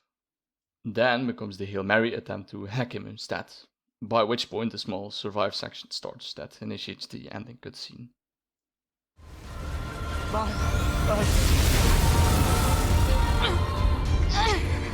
Alert. NFCS destroyed. Close range combat no longer operable. Nothing matters anymore!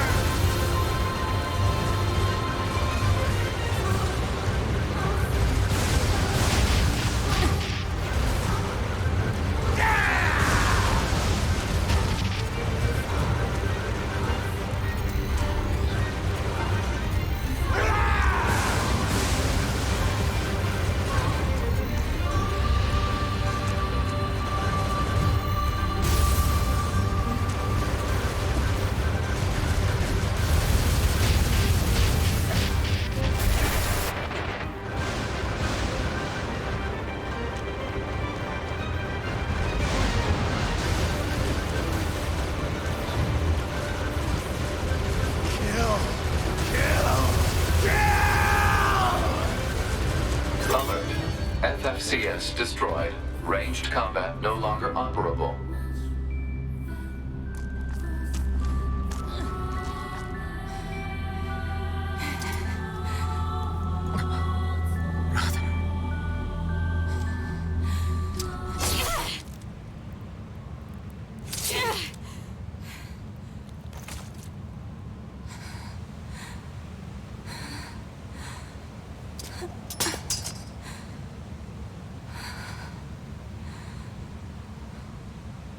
Finally.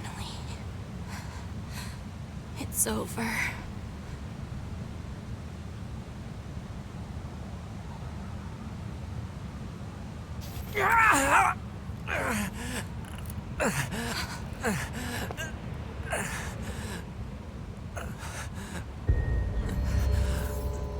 NieR!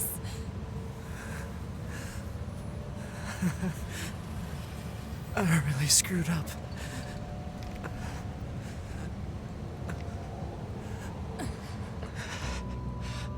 I must have been corrupted when Eve detached from the network. No. It's okay. I can always reload my backup data from the bunker. But you'll lose you, the you that exists at this very moment. Guess so. But we can't upload this corrupted data to the bunker. So, NieR.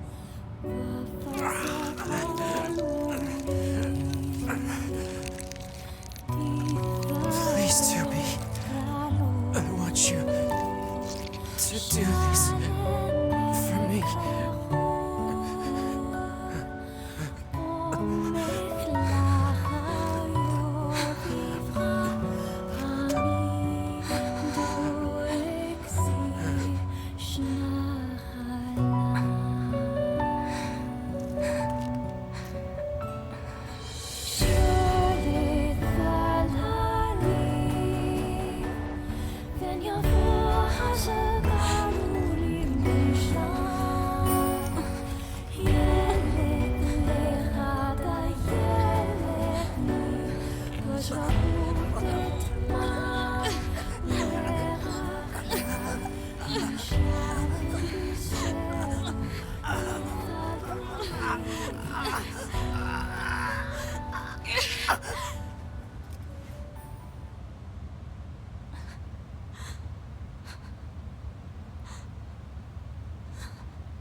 It always ends like this.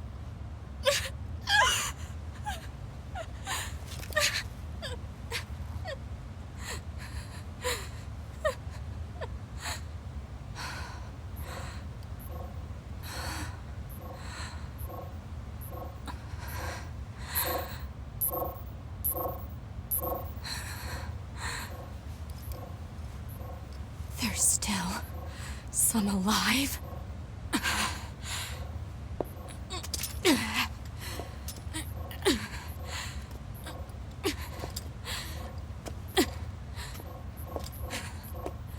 Goddamned machines!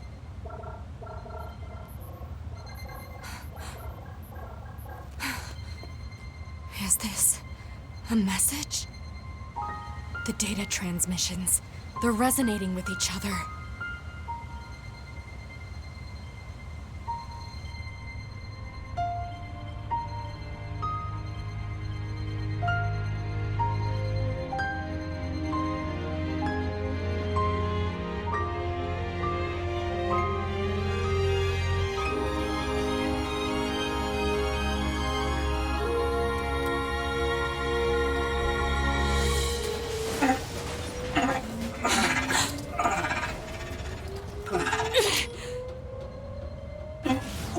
2B.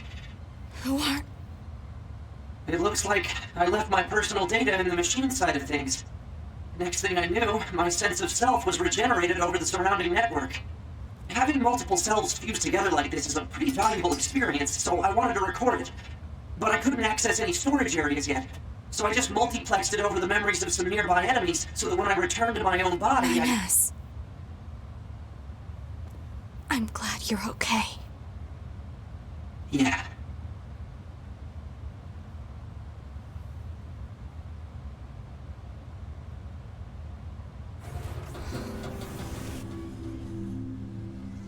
What is it that separates machines from androids like us? The machines have gained emotions, consciousness. The final screams they summoned on the edge of death. They still echo within me. I feel like I'm losing hope in my body and my soul and the sky. It looks so. The first thing you should notice is that 2B is lacking her blindfold during this cutscene.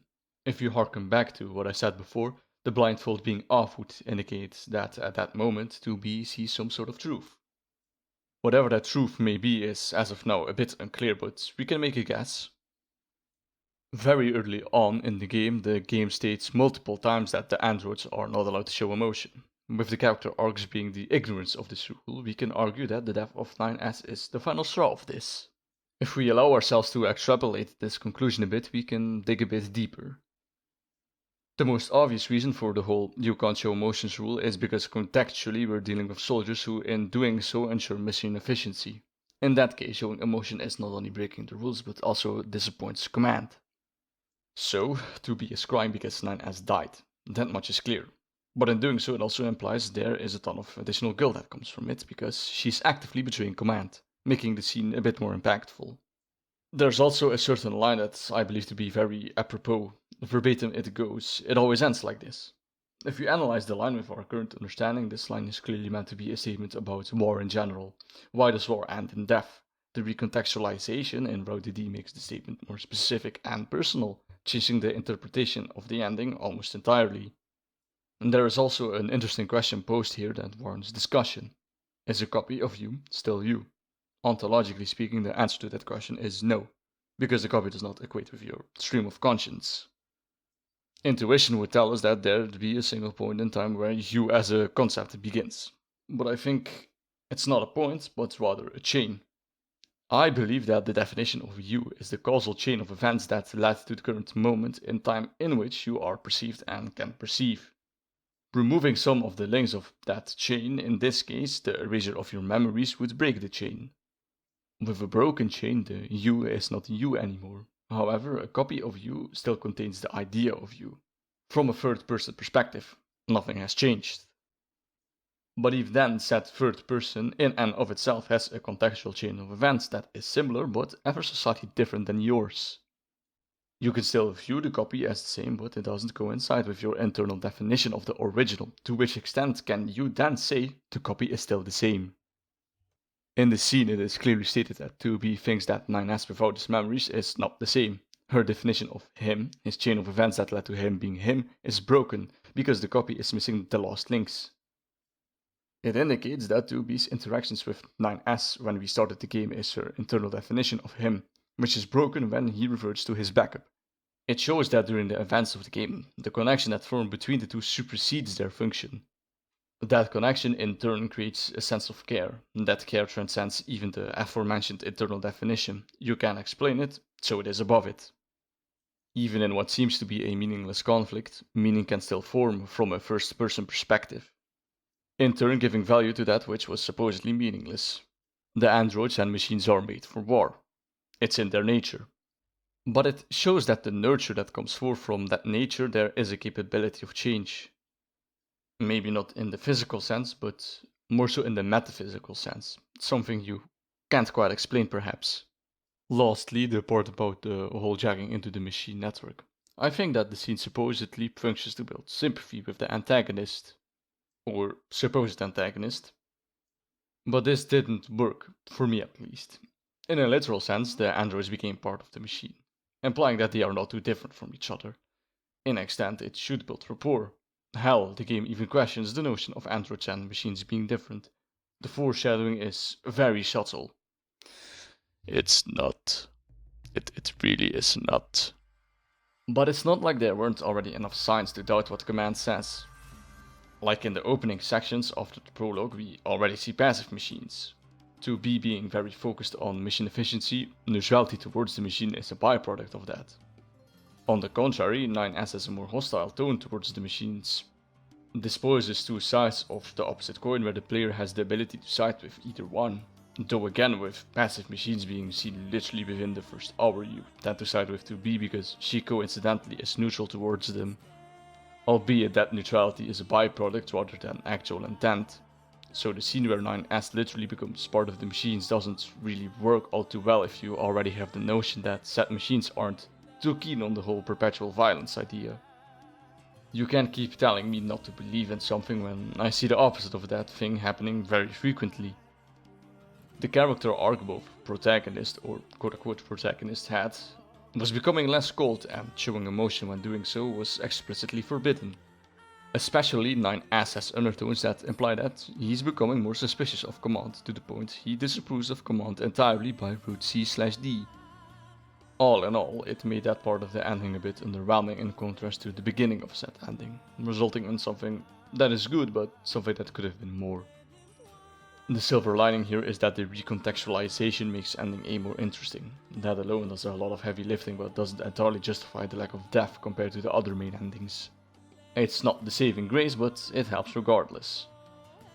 As we'll see, there is a major tonal shift between route A/B and C/D. It feels very Evangelion-esque, normal at first but completely fucked up by the end.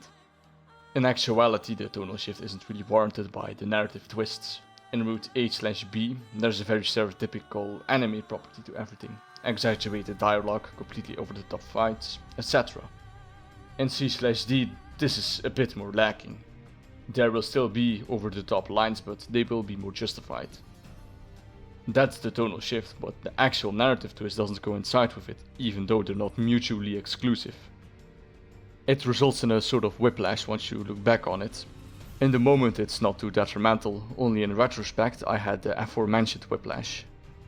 Route B goes through the same plot as Route A, but from the perspective of 9S instead, with additional context to some parts of the game. Most of the time this manifests through the hacking minigame. It's once again a good ludonarrative way to give reason to the exposition. Where mostly the prologue and a few parts in the middle are different, the endgame is mostly the same. Route B is also a bit shorter because the 2B exclusive sections are skipped for obvious reasons. Though reinstated multiple times that the machine lifeforms cannot comprehend what they're saying, the differ has to be backed. They clearly don't use words at random because they are able to converse.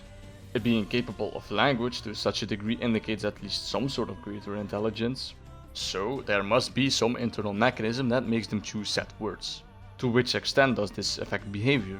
We can never truly say if the machines are truly alive, right?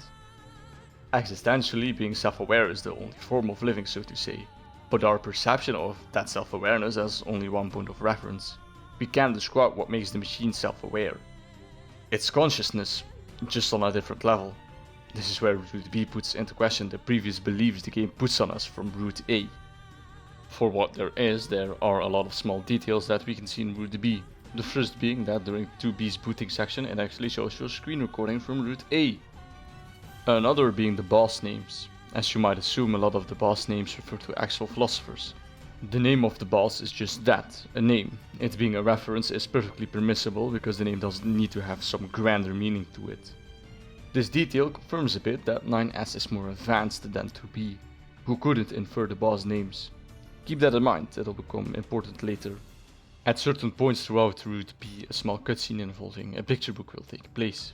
These mostly occur when entering story-related areas for the first time. More often than not, they're also very cryptic. It's the only time the symbology becomes a bit abstract. Being rather unusual for the game, it makes me think it was done on purpose. My theory here is that the cutscenes are cryptic because the source of information is the machines themselves. If that were the case, the crypticness would make sense. The imagery features them heavily, and after all, the machines mimic humans without actually knowing the purpose of what they are mimicking, nor do they know the meaning behind it.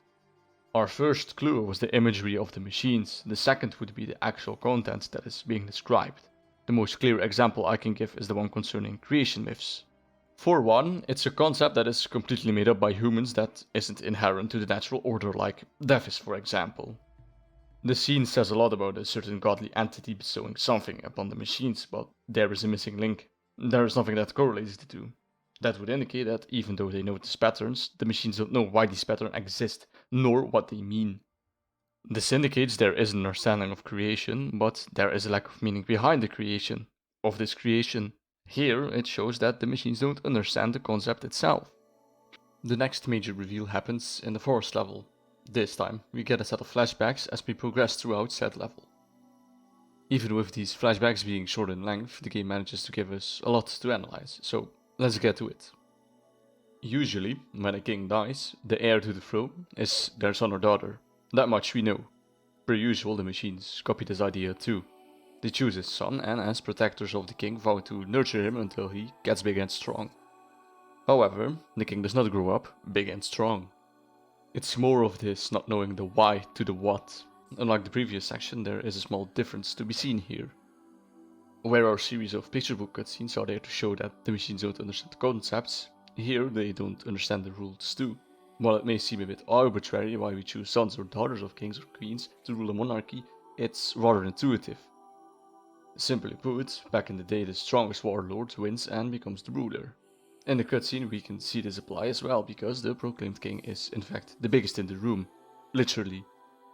The ruler wants the best for his son or daughter, so he or she becomes the heir. A good excuse for this was often because the child, and in turn the king or queen, was basically a god. Also because it prevented a power vacuum whenever the king or queen died. Over time this became the standard. Because we're dealing with a Middle Ages period here, there's a bit more context to be given.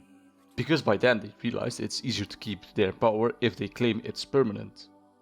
This eventually turned into them owning the territory and from there on, castles. Kind of, it's basically feudalism, king at the top, peasants at the bottom. In a sense, they all work for the king and, as such, are his slaves. If we apply this to what we see here, the machines vowing to raise the kid once again don't realize why they're doing it. In a real feudal system, the peasants don't literally tend to the king. The machines probably don't know this because, once again, they try to raise a kid who is incapable of growing up to be the king and continue as if nothing is wrong. A few times throughout the game it is explicitly stated that whatever the machines are outputting is just random noise. To some extent I can actually agree with that statement. We can clearly see that even though they speak perfect English and even communicate in English, they can't really pick up on their own contradictions. That framing was clearly put there to make the players side with the androids. Throughout the game this becomes rather a thin-veiled excuse. The explanation given to the machine speech being random noise is not the endpoint but the perspective. When you call a random.nextInt from your perspective, well, yeah, technically you call it pseudo-random, but for the sake of argument pretend you don't know that. It looks random. However, the internal code is nothing more than a mathematical function. That doesn't indicate objective randomness. Furthermore, to which extent can we say objective randomness exists? Epistemically speaking, no it doesn't. Things seem random because we lack the information. A quantum physicist may say the opposite and say basically everything is object randomness. Something can look chaotic without being meaningless, so the behavior we see in the machine might as well be actual intent. That said, behavior and being human isn't mutually exclusive either. In the first playthrough the game nudges us towards believing that because machines imitate humans, or mimic scripts rather, they are fake, quote unquote. But later we see that androids all follow these quote unquote scripts. This can then extend to habits, social roles, reflexes, etc. So the question is, how much do they differ really? It leads to an almost uncomfortable truth, if you will, because if imitation does not equal humanity whilst humans also show imitation, then what is left? So there must be some sort of intrinsic thing that makes us human, no? May it be intention, but humans also show goal-oriented behavior. Conscientiousness? Well, both the androids and machine approach that. Experience? but that experience can also be made up / simulated. I believe that NieR suggests that this may not be a singular thing, but a gradient. Both machine and android show patterns of this supposed humanity, yet lacking something to be considered as such. So there is no definition here, ultimately asking the age-old question, what does it mean to be human? The answer? The Federal Unemployment Tax Act. Now allow me to use this section to solidify my interpretation regarding Adam and Eve. Hopefully I have made clear already that the both of them are halves of an incomplete whole. The evidence behind it being the scene where we see Eve literally crawl out of Adam, coupled with that event happening during the forming stages of Adam. Then I've also tried to establish the fact that Eve is the more pathologic half of Adam's logics, ergo it is implied they are both the half that is missing from each other. In Route B this idea gets more solidified with small scenes of dialogue between the two. Most of the dialogue follows the same cadence. Adam brings up a point of interest he has with humans and Eve responds with asking to play. Then Eve asks why. Adam says to just do what he says and Eve complies. During these cutscenes we can clearly see that Eve, although being forced to do things he doesn't want to, he still cares deeply about Adam. He clearly doesn't care what Adam has to say because, like I said, he is not the logical one. As long as he stays happy, he is too. Albeit confirming my previous statement on these two being polar opposites of each other. It's that dichotomy of childlike whimsy and deep interest in the subject that makes the themes really clear here. The overarching trope, whilst being very stereotypical, is done exceptionally well here. Antagonists who are coincidentally brothers or have some sort of brotherly connection is nothing new. Where I take interest with it is in the world building. The implication of our antagonists is what I gravitate towards the most. Both antagonists are part of the same network, originally one singular entity, now being two. Because of that split, a supposed metaphysical connection formed. The entire thing to me is very peculiar. What led a discordant group of machines to spawn our antagonist? It might be a result of random chance. Supposedly the war has been going on for aeons. When we take into account that the universe converges to a state of high entropy, it might not seem so far-fetched that this entire ordeal is just a result of chaos. Where in Route A we would fight Adam in the copied city, we get a bit of exposition in Route B instead, where Adam converses with 9S. 9S having been captured and all that, it would make sense for him to suddenly fight back. During that conversation, Adam proclaims that the androids have no free will. They take orders from command. They are mere puppets. They're not alive. But this claim is a bit of hypocrisy. While Adam mocks the androids for being puppets, his own existence is that of a network that functions like a singular entity, a hive mind. Adam is a manifestation of the machine network which operates on a collective logic. He does not have a soul, he is a packet generated to better understand humanity. Adam believes he is alive because he mimics humans. However, this mimicry is still dictated by the network's overarching goal of evolution. Just as the androids are blind to the truth, Adam too is blinded by his belief that mimicking humans makes him human. It's why Adam disconnects himself from the network in the copied city, to be more human, and ultimately that is what kills him. Like I said, hubris. Another point of interest when playing through Route B is the operators. Throughout the game, these operators will instruct the androids on various mission objectives, as well as have regularly scheduled contact. During these moments of dialogue, it can be inferred that these operators have completely opposite mannerisms. It's another sign of the dualist themes we see throughout the game. But in a game like this, everything has to be somewhat deliberate. I believe this to be a sort of good cop, bad cop scenario. The dynamic we see between the operators and the androids is like a good cop, bad cop scenario, supposed to be effective. Supposedly, leaving either half incomplete prevents both of them from going off the deep end. The final twist in Route B is revealed to us when 9S finds records concerning the creation of Project Yorha and the Council of Humanity. The record states that Council was created after Yorha, instantly raising suspicion as it is a contradiction to what has been told to us so far. And then we are met with this cutscene. The delivery is very cold here, especially for something of this scale. It's almost as if 9S specifically was going to find out about it one way or another. But that's because it was. The game in fact states this. The twist itself is also something you could see coming if you were paying attention. Notice how everything that is communicated with us is via distance. Command was always the middleman regarding anything related to humanity, It's always via command or the moon server. There is never any evidence of human population nor of their existence. The Council of Humanity is and of itself a red flag too. It's a one-way traffic channel whose existence is once again unverifiable. At first glance this feels like a regular military hierarchy, but with the amount of questions 9S had, which should also convey to the player, this gets suspicious fast. If we extend this idea further, we can also argue that even the war itself is a bit off. All our missions are very generic, frontline-esque battles, more reminiscing of a movie than actual war. There were never any clear strategic goals, nor was humanity ever a priority, which is weird. This revelation implies that the humans we saw at the resistance camp are fakes, but it also says a lot about the nature of the war too. In essence, the Council of Humanity was put in place because without it, androids would become depressed and kill themselves. Hence the council was put in place to give them a purpose. This looks at propaganda at first, pushing a false narrative even, but I believe it to be something more. As with everything, we're not dealing with a clear good and bad scenario. Before the creation of the council, there was no purpose for the androids. If there was no meaning for the self before the introduction of an artificial one, is that meaning therefore less valuable? No, because the illusion of meaning in and of itself is meaning also. When we take into account the final directive the aliens gave to the machines was kill the enemy, we can see the parallels here.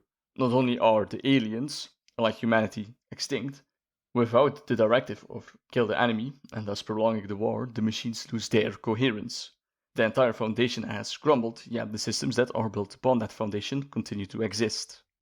And as long as said systems keep coherency, they produce meaning and value. It's nihilism done well. The game doesn't just state that everything is meaningless, it asks, if original meaning is lost, what becomes the new meaning? The irony is that, with humanity gone, the traces that it left behind still allow for a collapsed set of systems whose purpose is to rid humanity to converge to the idea of humanity, whilst not entirely becoming it. One revelation I had in my second playthrough was that when Command inquires 9S on which path he will take, once he found out about the extinction of humanity, is a kind of prelude to Route C. In that scene, the commander is basically asking 9S what he will do with that information, accept it and create new meaning, or refuse to accept it and spiral into nihilism. You left quite a trail when you accessed the main server. That's what I wanted to speak with you about, Commander.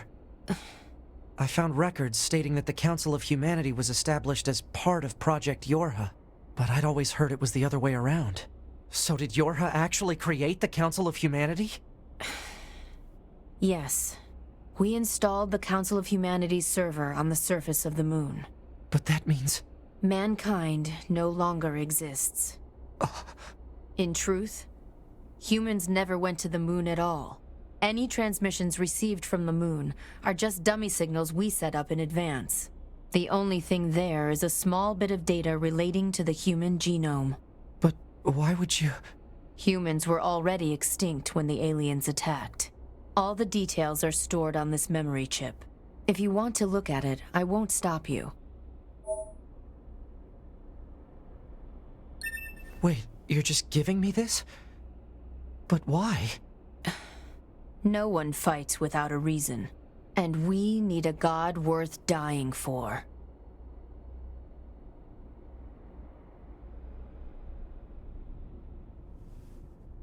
What path will you take? It's up to you to decide.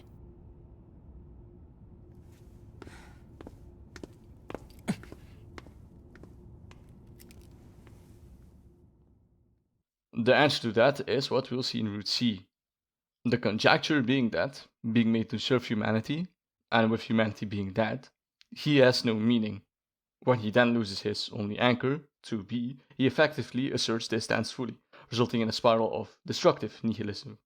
His world is a lie, so he'd rather see it burn down with him. Only in his final moments do I believe he has a true moment of clarity. If his world is a lie, so is his hate. When the game then asks of us to come with or stay on the Ark, it prompts the player to make a stance. Stay and die an individual, free from the network, or leave and accept that meaning is found, not in the past, but in the future. Ultimately begging the question, was his nihilism a justified conclusion? Later in the game the player can find out that the machines we've been fighting are all cut from the network, Again, this is because of the red girls. They're basically the manifestation of the machine network and did this to find out what happens. Even when cut off from the network, that instruction to defeat the enemy remains. So when they get cut off, they act as an evolutionary experiment. They lose their coherency, and the red girls see what evolution happens if they receive another purpose. That purpose they must fill in themselves. In game, we can see these attempts at filling that void, Pascal's village being the most clear example, but also the religious sect we see when we re-enter the factory in route A and B, though even when that void is filled, that instruction still remains somewhere, even if it's hidden deep in the source code. Because of that, I believe that it acts as a limitation that leads to what we see in game, that being, among others, the turn to cannibalism in Pascal's village. It's not necessarily that they have to kill, but that they aren't capable of something more complex than that. So when the machines get faced with more complex concepts like that of existentialism, their code goes a bit haywire and results in what we see in game. It could also mean that the red girls destroy these experiments on purpose when they do not see the outcome as fit. That could mean that when they saw Pascal's pacifist village and considered that ineffective, they turned some of the machines cannibalistic. Personally, I choose to believe the former. Whenever we as individuals experience very profound and unsettling thoughts, our reaction can also be very irrational. If you ever think about your own mortality, like really think about it, you get a mini panic attack, right? Existential thoughts like that are what I believe are the cause of what we see in game. The machines, like humans, cannot comprehend such thoughts because they exceed being itself, and as such they start to break down. They're told to believe one thing or believe one thing, but can't comprehend a world in which that thing isn't true. The ending to Route B is nearly exactly the same as Route B. As per the wiki, the only difference is that the red girls appear, which I did not see in my original playthrough. Somehow. Interestingly, whilst we don't get an explicit statement of 9S confessing to 2B he knows the truth, it seems like he didn't tell her after all, as we'll soon find out in Route C and D. Where Route A shows us the picture in the perspective of the androids, Route B shows more of the machine side. Both are opposite sides of the same coin. To go back to the Evangelion example, Route A is where everything is normal. The game feels like a regular show. The aesthetic is very quote-unquote anime. In Route B, this idea gets challenged. Where Route A tells us the machines are just that, Route B shows us there's more to it. The machines are more than just machines. A concrete example would be the idea of humanity existing prior to the reveal in Route B, where Route A states, or at least implies, that humanity is still alive. B directly opposes this when we find out and learn about it in the reveal. Route C then takes those ideas and uses it to form a complete picture. Humanity is dead in the literal sense, but its ideas still permeate the universe. In short, we can equate Route A to a thesis, B an antithesis, and C a synthesis. Keep that in mind, it will get very important later. Where Route A and B are the same plot from a different perspective, the difference between Route C and D solely relies on a single choice made towards the end of the game. And unlike A/B, C/D is a continuation of A/B. To add yet another Metal Gear Solid reference to the video, it's like how there are two parts to Metal Gear Solid 5. Things escalate quickly in Route C/D. The machines start to make big advancements towards the androids as both sides start to mobilize. Unfortunately, everything goes south for the androids as the machines manage to deploy a logic virus that turns the androids against them, as they manage to destroy the command outpost. Eventually, the logic virus infects 2B as well. She has to go as far away as possible, so she goes to the commercial district, at which point... Alert. Fungus contamination rate 70%. Infiltrating system protected region.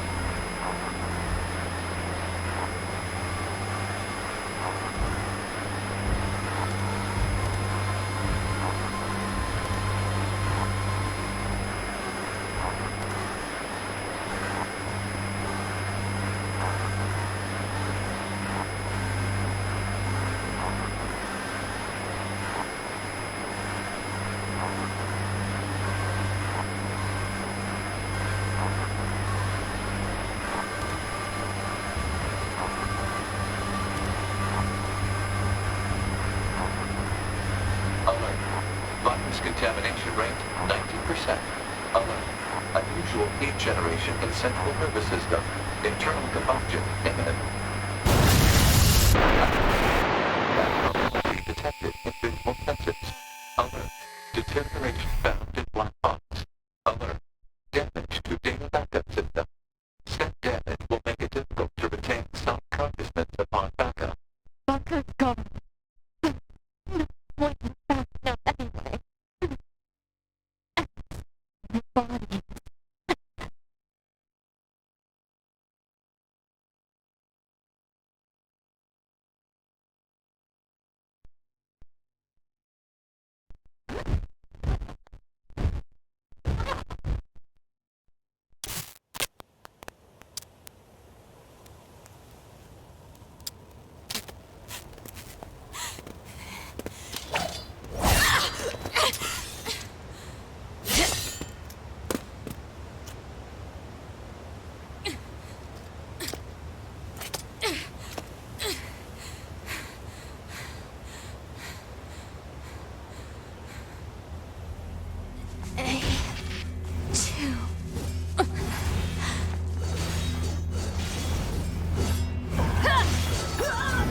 Guess this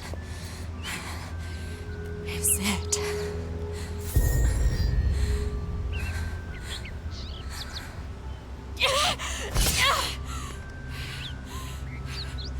These are my memories.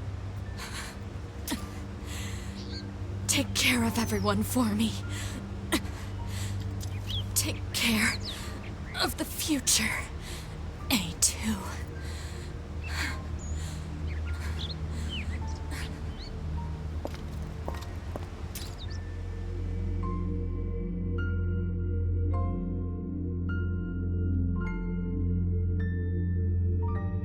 Where the hell is 2B? Scanning. Black box signal located. Put it on the map! Alert. Large-scale ground tremors detected. Underground soil structure is no longer stable. Cause is likely a high-magnitude earthquake. Proposal. Evacuate immediately. I'm not going anywhere!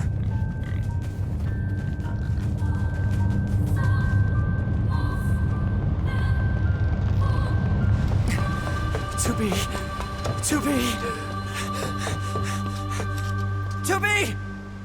Are you?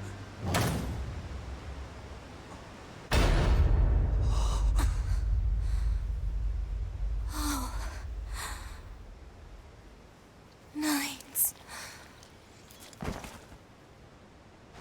Oh no.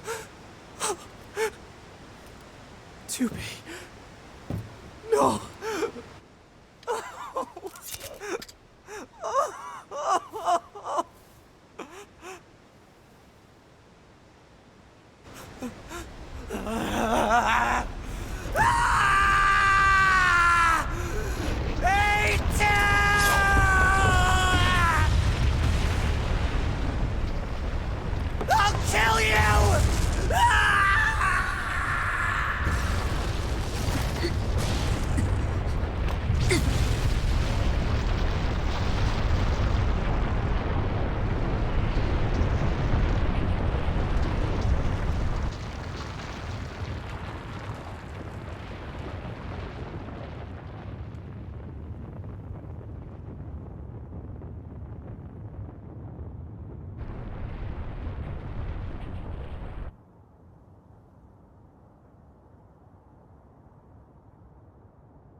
She does.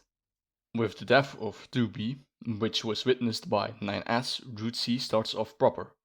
It sets up the rising action for 9S and the continuation of his character arc, as well as setting up A2's character for further development. A2, supposedly paying homage to 2B, gets the patent pending bob cut, visually showing that both now are one and the same. In her final moments, she finally refers to 9S as 9's proper. Now, when she says it always ends like this in route A/B, she acknowledges her identity as a 2E model.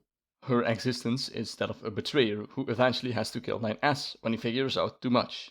Using his nickname in her final moments, I believe, is her way of saying that, for once, she is acting as an individual. A moment of synthesis, if you will. The tragedy is that while she intended to free 9S from his faith, her death is exactly what ended up killing 9S. From here on out, we play as A2 and 9S. Before we talk about the strange towers, we have to cover A2 for a second. With 2 being gone, her path gets assigned to A2, presumably because of the memory transfer. A2 doesn't like this. From the beginning, it is clear that A2 really is purposeless, her goal being to kill every machine she begrudgingly asks the pod to locate machines. Eventually, a Goliath-class machine is located in the desert. I believe this goal to be a response to her failed mission that got her entire squad killed. Being an android, I assume that A2 knows that her goal to eradicate every machine is a Sisyphean task. According to Camus, the world is inherently meaningless, but humans try to desperately give meaning to it regardless. Or is it fucking Camus or Camus because he's French? Oh, fuck it. I do not know. Sisyphus has to keep perpetually pushing a rock uphill, knowing it will roll back down. A2 knows killing every machine is impossible, yet she keeps trying, because without that goal, she is nothing more than a castaway prototype. The goal, whilst futile, is the one thing that gives her meaning. Her character arc throughout the game then becomes that of existential growth. Her original goal to kill every machine becomes lost as she slowly sees herself in 9S, who, at the sight of 2B's death, undergoes a complete mental breakdown. The goal of 9S at that moment becomes that of nihilistic destruction. Like Eve, humanity is dead. 2B is dead. Nothing matters. Existence is a lie. Existence is purposeless. Ergo, everything must end. On the contrary, A2 throughout this route will undergo ego death and find new meaning in the self, culminating in her ending. There was no meaning to begin with, so I will create that meaning. Whilst both characters are blindsided by a futile goal, the game shows in both directions how this can change a person. The ludonarrative way to show how A2 is a prototype is that she has the unique mechanic of Berserk mode. Instead of self-destructing, she will enter Berserk mode, increasing her damage whilst rapidly decreasing her HP. Pretty self-explanatory. Very broken on very hard because you get one-shotted anyways. I will not comment on the outfit change either. With the death of the Goliath comes the next problem. Her oil filter is damaged and needs to be replaced. Fortunately, Pascal can help us. A2 being A2 is dismissive of this, but alas has to follow through. Notably, whenever the player does arrive at the village, A2 becomes acquainted quickly. This is probably because of the memory transfer. For all intents and purposes, 2B is A2 and vice versa. That will make it very probable that 2B has limited, subconscious control of A2. 2B was familiar with Pascal, ergo A2 will be to some extent as well. Whilst A2 is getting repaired, we switch to 9S's perspective, who is at a complete loss of purpose. From the very beginning, we can see that he is becoming mentally unstable. Without a goal in mind, his new purpose becomes that of destruction, as he focuses on taking down those towers that rose from the ground in the scene where 2B died. Those towers will later be revealed to be resource recovery units. Taking down all three of them will in turn give us access to the big tower in the crater. If you haven't noticed by now, the number 3 is very important. There are 3 protagonists, 3 antagonists, 3 main endings, and now 3 towers. This thematicism was there from the beginning, but by now it should become obvious what said theme is. As we'll find out, the names of these towers are, in order of reveal, the Meat Box, the Soul Box, and the God Box. This trichotomy originates from an actual religious concept. It's the tripartite view which holds that each human combines three distinct components: the body, the spirit, and the soul, our physical material, our internal being, and the higher transcendental part. Ironic, the machines use an objectively false model of a human to identify what a human is. What is originally meant to say that there is more to being than just the body is now used as a checklist. A checklist that will never be fulfilled because of the unexplainable soul and, more importantly, transcendent part. It also brings us on the topic of Hegel's dialect, a method based on the idea that all things contain inherent contradiction, where progress is made upon the resolution of said contradiction using a triad of thesis, antithesis, and synthesis. Applying this to our example, we can equate the trichotomy being a checklist to the thesis. The antithesis of this would be that the checklist would never be complete. The synthesis of this would be, well, we don't know that. And that is the ultimate flaw for machine and to some extent Android, their inability to synthesize. NieR is made to serve humans. Humanity is long extinct. Instead of finding new purpose, he breaks down. The machines are made for war. Pascal chooses pacifism. Instead of realizing there will always be violence and in turn accepting it, he breaks his oath. Adam and Eve are the machine's idea of perfect humans. They need both to function. Instead of realizing they like what the other has, they turn destructive when one loses another. The dialectic can also be applied to the protagonists. 2B is the thesis, 9 as the antithesis, and A2 the synthesis. The machines were always able to form a thesis. They always acted human. The antithesis is that they don't know why they're doing what they're doing, because they can't form a synthesis based off of that contradicting information. When root C/D will tell us that the machines we've been fighting throughout the game are all cut from the network, the dots start to connect. The reason for them being cut off is to see what sort of evolution would happen, supposedly to find an alternative to this perpetual war. The red girls think evolution happens inherently, but evolution, according to Haeckel's dialect, requires a triad of thesis, antithesis, and synthesis. But there is no synthesis. In this state, no evolution can happen. It's the biggest tragedy of the game in my opinion. By this point in the game we can say both sides aren't right or wrong, but a neutral entity. Both sides are cut off from their original purpose. The androids aren't fighting for humanity because humanity doesn't exist. The machines aren't fighting to defeat the enemy, they are just following instructions from their creators. Still, whenever, through random chance, a moment of defiance shows, the systems put in place from the outside prevents it. It's an unbreakable cycle of suffering. But yet, on a moment-to-moment basis, meaning exists. Characters will form relations, undergo trials and tribulations, all culminating in a moment of catharsis. Even in the metaphysical sense, the player, the soul of the trichotomy, also creates meaning through the emotional connection formed from those characters. Meaning. In a world where everything is meaningless, the small moments of relief become infinitely more valuable. Without a purpose, NieR decides to take those recovery units down, starting with the one in the forest. The tower acts as a gauntlet, enemies keep coming wave after wave. Reaching the top, we destroy the orb, presumably holding everything together. Later in this route, we'll come to find the machine's scores are effectively the black boxes of the androids. Taking out the machine core is taking out part of the network. Their golden motif, in contrast to the black boxes, isn't coincidence either. It's more dualism, light and dark if you will. If the golden orbs, the cores, signify the collective conscious, then turning it black is a representation of being cut off of that conscience. The game also implies that the androids are less than human. The capability of giving them the standard human AI was there, still, that was not the chosen option. Ergo, this less than idea can stand on its own two legs. If they're less than human, less than android, then they must be on the same level as machines. No?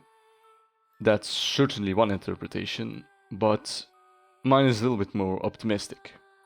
Both have the same roots, yes, but it's how much they branch that's the deal breaker. Even when we all originate from the same primordial soup, do we not vastly differ by ways of the environment? It's a bit ironic because the androids we play as will always call them machines, only the pods and command actually calls them life forms. It implies that they don't see them as living beings, oblivious to the fact that they both have similar roots. The amount of combat from the tower damaged 9S badly, having to go back to the resistance camp to get himself fixed. He then meets the DMP models Devla and Popola.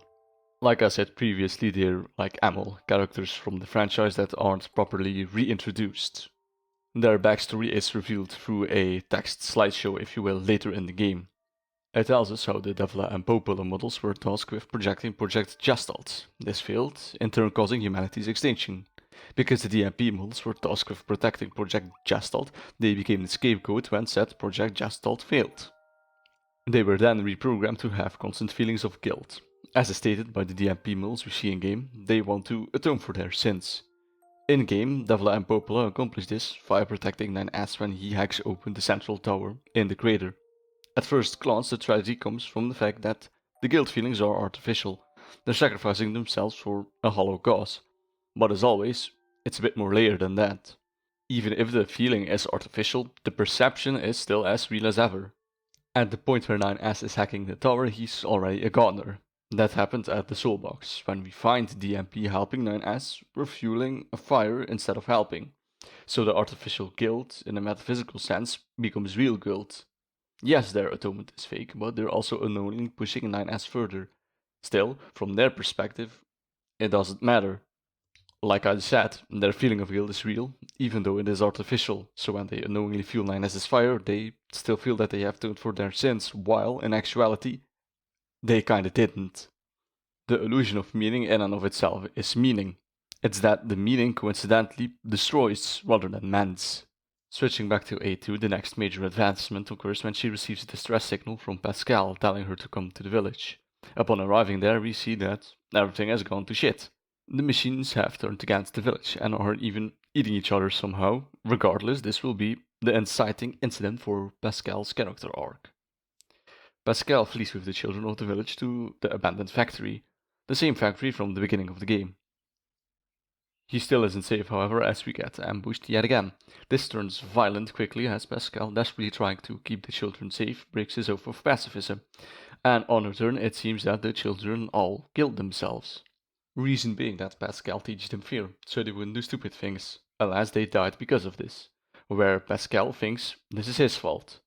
Unable to live with this guilt, Pascal asks of A2, aka the player, to erase his memories / kill him. The player then has to decide his fate. On the surface, this is already pretty tragic, but you know the drill, so allow me to explain. On the surface, fear is what killed the children. They were taught to fear, and from fear they had died.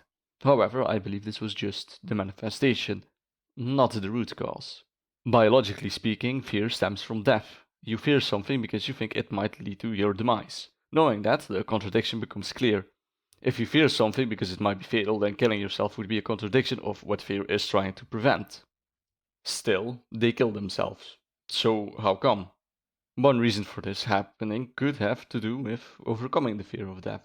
By definition, if you don't fear death, you can't fear. So that must mean something clicked in them. Maybe it was because they realized there was no other way out. Maybe it is because they realized it's the only way out. Ultimately, the machines follow instructions. Be as it may, you can't remove that part of you. As stated before, the ultimate flaw in these machines is the inability to synthesize. So let us apply it to this example. The thesis would be the machines are made for war. The antithesis, the machines are capable of doing things besides war. The synthesis, whilst the machines are made of war, temporary distractions from that goal are possible. But they can't comprehend it. Their synthesis then is suicide. They see that Pascal, the pacifist, breaks his oath of said pacifism and as such can't comprehend what to do from there. I'm pretty certain it's supposed to be foreshadowing because in retrospect there are similarities with one of the endings and the scene. Whether or not this is just overanalysis, which it kind of is, causing an unintended connection between two things or actual intention. The scene ending in the factory is also very important. Take into consideration it's where the prologue took place, the beginning of the game. Epistemologically, we can equate this to the beginning of life. Only when we start the game do we, the player, have the knowledge required to know about the existence of the characters we see in game. We have no prior knowledge about them up until that point, nor about the contextual history of them. In a sense, we birth these characters into existence. Then we have this scene with clear themes of finality, i.e. death. So the scene about finality takes place in the same place of the beginning. With this in mind, I don't believe it to be too far-fetched to say that the place of this scene was deliberately chosen to be a metaphor about the cycle of, well, life and death. Whilst life and death as a concept isn't explicitly explored, the concept of cycles and cyclical nature are. Switching back to 9S, he's at the door of the soul box. Unlike the meat box that was filled with enemies, hence the name meat box, the soul box contains crates we need to hack to progress. Again, go figure why it's called the soul box. Because we can hack the crates here, that also means we can hack that same orb at the top, the machine core. But before that, the crates also contain the big reveal for this route. We find out that the black boxes found in all Yora units are made from recycled machine parts.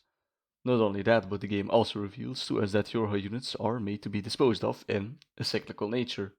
When enough combat data is gathered, a backdoor planted by the machines will be used to destroy the outpost. Then, a new generation of units is made using the uploaded combat data. This is why their black boxes are made from machine parts, because Command deemed it too inhumane to give them standard Android AI. Both reveals gives us a lot to question, the most obvious being, well, how similar are the androids to the machines then? Clearly there is something that separates the androids from the machines, even though they share the same brains, quote unquote. The revelation brings with it a loss of self-identity for 9S. We often define ourselves as what we're not, but the black boxes disprove this dichotomy. If the hardware of your soul is the same as that of the enemy, is your identity a mere fairy tale that we convince ourselves to warrant violence? There are also aspects of the humanization to be found here. Even by command, they were figuratively deemed subhuman or sub-android rather by having black boxes be composed of machine parts. If they're made of the enemy, can we speak of defeat? The most likely intention I believe to be equatable to the ship of Theseus. At which point do we call ourselves ourselves? Even though the androids are made from machines, their actions are still unique. So, does that make them androids? Or is it something else? Paradoxically, whilst the machines try to imitate humans, and androids being made in the image of man, neither side wants to acknowledge how they meet in the middle. Of the three protagonists, 9S was always the most rigid. He was always the one to say the machines are just empty vessels. He was always focused on the mission. Even when he halts mission efficiency, he still holds to his beliefs against the machines. He's the most curious as well. The realization that he himself is made of machine components because he is made to die, that his reason for said curiosity comes from the sole thing that he hates the most, is his breaking point. At that point, he figuratively dies. Where this moment differs from A2 is that instead of finding new meaning through ego death, his nihilism becomes destructive. By then, his goal is to destroy the middle tower in the crater, which we can access after completing the God box, which becomes top priority. The blindfolds are completely off, literally and figuratively. At some point in time, both 9S and A2 find themselves in the central tower, where A2 takes her time and finds a library at the first floor. 9S skips straight ahead to destroy the tower. The tower sends two B models to kill 9S. Somehow, 9S manages to survive the onslaught, but his arm is cut off, resulting in him having to use a spare 2B arm to save him, becoming infected with said logic virus in the process. Both 9S and A2 will also come into contact with the Red Girls, the metaphysical manifestation of the machine network, the masterminds if you will. They break the news to the player that they created the backdoor. The machines think themselves to be superior due to their connected network. Though they ultimately lament that because of their nature, they can't wipe out the androids completely. They know that they are in a perpetual stalemate. Their solution, cut off machines from the network in hopes they evolve, past the need for war. This doesn't work, however, since, as we made clear, the machine's inability to synthesize is ultimately what prevents their evolution and in turn, their wanted possibility to grow past the need for war. To some extent, I think the Red Girls knew the war was a lost cause, as we'll soon come to find out in 9S's ending. They say that they are the perfect human being, but they are not because they can't synthesize. They also say all things end in accepting death. It's the ultimate example of this failing in synthesis. They claim to us that all things end in accepting death, yet they simultaneously view themselves as an eternal, evolving conscious. By refusing to actually die or face lasting consequences, they fail at the statement they made moments earlier. They believe that by absorbing all viewpoints, they reach a superior state of being. In actuality, this leads to a system crash, where the internal voices of the network start fighting each other, proving that they haven't achieved their vision of perfection. Throughout the tower, both 9S and A2 will have to take down a Goliath-class machine, climaxing in a fight where both 9S and A2 team up to kill the same Goliath-class enemy. And with the death of said Goliath-class, we find ourselves at a crossroads. A2 breaks the news to him in yet another twist. She states that the two B-models were created to kill other Yorha units because they knew 9S, among others, is too advanced for his own sake. He will know too much. That's why Command was so unsurprised about 9S finding out the truth about the nature of Project Yorha. A2 states that to be always hated that she had to kill him, at which point 9S wants to hear nothing else. We can then choose which android to take control of and get in turn their ending. And now, when we look back at ending A, at first you'd think the line, "it always ends like this," means, why does war end in death? That's how far we got in Route A. But now, doesn't this mean, why can't I escape fate? 2B was supposed to kill 9S, which she does in Route A/B. So does that change the meaning, even though she didn't kill her because he knew too much? Although much of the tragedy she felt at the moment came from the death of 9S, there must have been a lot of sadness coming from the fact that she still had to kill him. Regarding the crossroads, each ending plays out a little bit differently. But interestingly, so does the purpose of that central tower. A2 thinks the tower is a machine that will kill the entire human server on the moon, effectively erasing humanity completely, because that server still contains the human genome.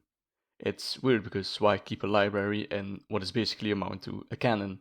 But again, the machines don't know what they're doing when it comes to acting human. But 9S's ending explains this. During his ending, he comes to the realization that it's an ark containing all information the machines gathered. Said ark is being sent to another planet, because the machines are ending the war this time. Supposedly, the ark essentially acts as a time capsule, the hope and goal being that eventually the ark can sprout new life somehow, leading to a copy of the machines that doesn't have to fight the war. 9S has to choose to come with or without, but it doesn't really change that much. If he comes with, he becomes part of the network. If he doesn't, he dies as he watches the ark take off. When he does come with, he mentions 2B, presumably because of the infection 2B lives somewhere in the machine network. It's a bit bittersweet, if you will. The arc is what I mean with the red girls probably knowing Earth is a lost cause. They leave the cut-off part of the network to be, essentially becoming hollow shells like androids always believe them to be. Whatever comes from that, we don't know, but considering what we've seen in-game, it's safe to argue that the machines that are left behind will end up extinct. In acceptance of this nihilism, there is a hope of a new dawn. A dawn without war. This hope, however, is quite gullible to say the least. Who is to say that their time capsules won't sprout life again, that eventually, as a copy of the machines, converges to yet another perpetual war, only to come to the same conclusion that will inevitably lead to a new beginning of the cycle. Think about it. If the time capsule does in fact contain every single piece of information regarding the machines, that must also include the vital instruction to defeat the enemy. Ergo, it must contain their fundamental flaw that prevents their evolution. As evolutionary determinism would conclude, the war will begin anew. If the machines haven't learned to create meaning, then relocating to another planet wouldn't change anything. Kind of like a virus going from one host to another. Yet there is one final ending. When 9S lays dying, watching the ark take off, we get met with a sequence. Project Yorha is complete and so the bots will start the new cycle. 2B's bot, who stayed with the androids and the player the entire time, realizes there is something that made him care about them. Then the game asks the player if he wants them to continue living.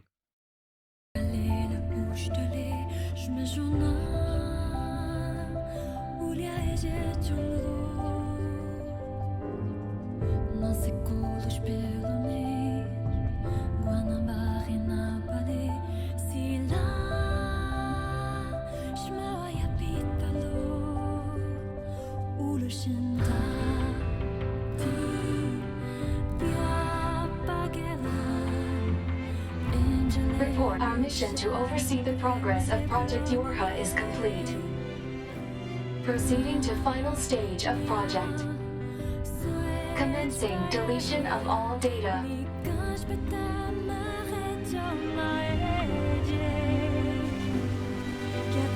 Pod 153 to Pod 042. Data noise present in stream. Requesting temporary halt to perform data check. Pod 042 to Pod 153. Data confirmed. Personal data for units 9S, 2B, and A2 appear to be leaking out. Pod 153 to Pod 042. Follow project rules and delete all personal data. Pod 042 to Pod 153. Personal data deletion request denied. Pod 153 to Pod 042. Failure to parse statement. Pod 042 to Pod 153.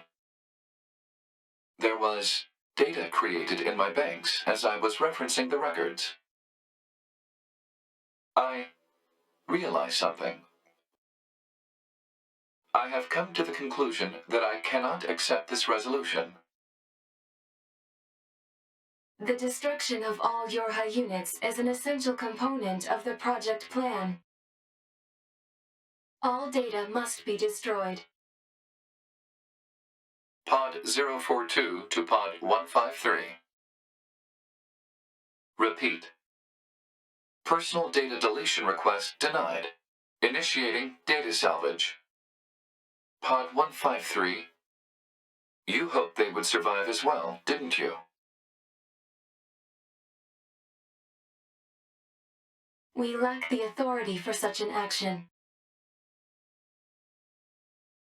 The rules are protected by low-level systems. Salvaging data poses an unacceptable level of risk. Knowing that, do you still wish for them to survive?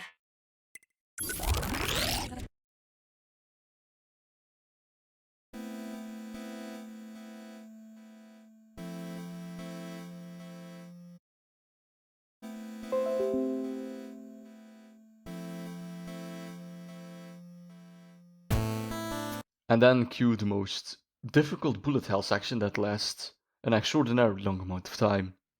Ending E is, in my opinion, the quote-unquote real ending, though there isn't any official canon ending. The narratively rebooting the android is shown via a very difficult bullet hell section, where you have to literally shoot the credits.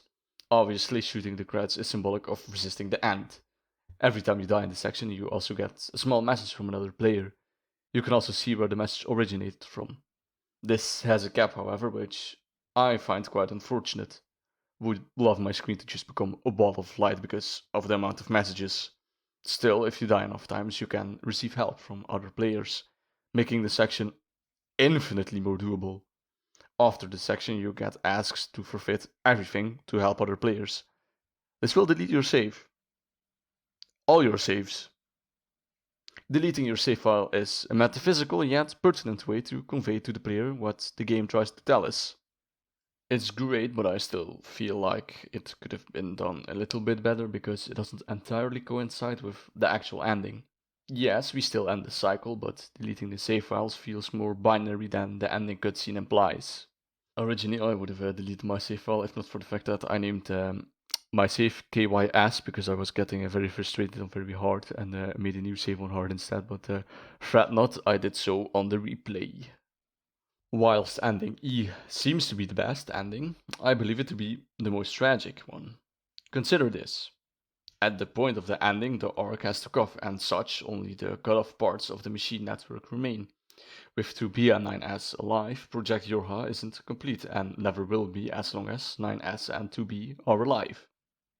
Now, who is to say that the remaining part of the network, who still is told to defeat the enemy, won't attack 9S and 2B on sight? Remember, not every machine we see is passive. Ending E is just prolonging the war, but in doing so, it's making a statement. Accepting the world is terrible, yet still making the choice to go on in hopes of a better future. After all, meaning doesn't come from nothing. It comes from the act of connection and care. Ending E is giving purpose to that meaning. It breaks the cycle of nihilism by stating that no, there is meaning here, and that meaning may not be lost, lest there was no meaning to begin with. Yes, we continue the war, not because we think it may be different this time, but because doing so has meaning, no matter the outcome. Ultimately, it's defiance against the game's themes of nihilism and existentialism. There is meaning in this futility, and that meaning is defining the being. Maybe there's virtue in emptiness, because all living things are designed to end.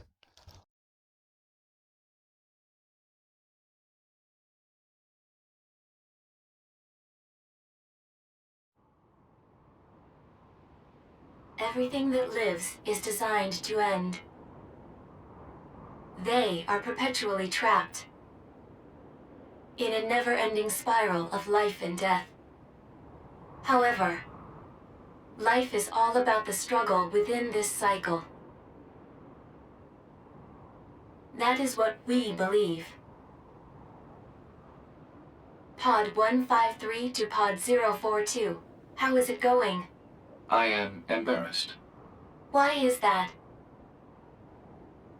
I launched a suicide attack, and yet, here I am, still alive. I must look very silly. Do not feel bad about it. We are alive, after all. And being alive is pretty much a constant stream of embarrassment.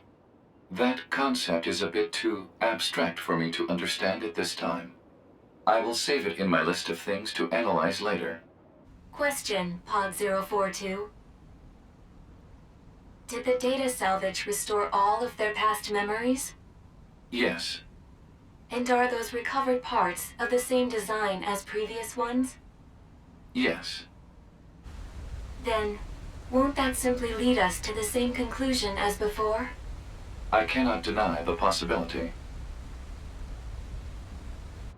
However, the possibility of a different future also exists. A future is not given to you. It is something you must take for yourself.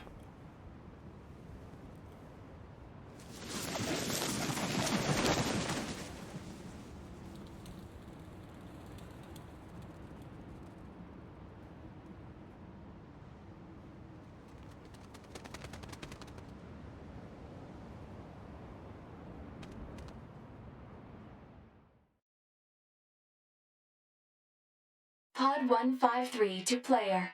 Please respond to this query. Do you, faithful player, have anything you would like to say to other players who are suffering because they cannot finish NieR Automata?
Pod 042 to player. Please respond to this query. You, faithful player of this title, have lost your life multiple times to make it this far. You have faced crushing hardship and suffered greatly for it. Do you have any interest in helping the weak?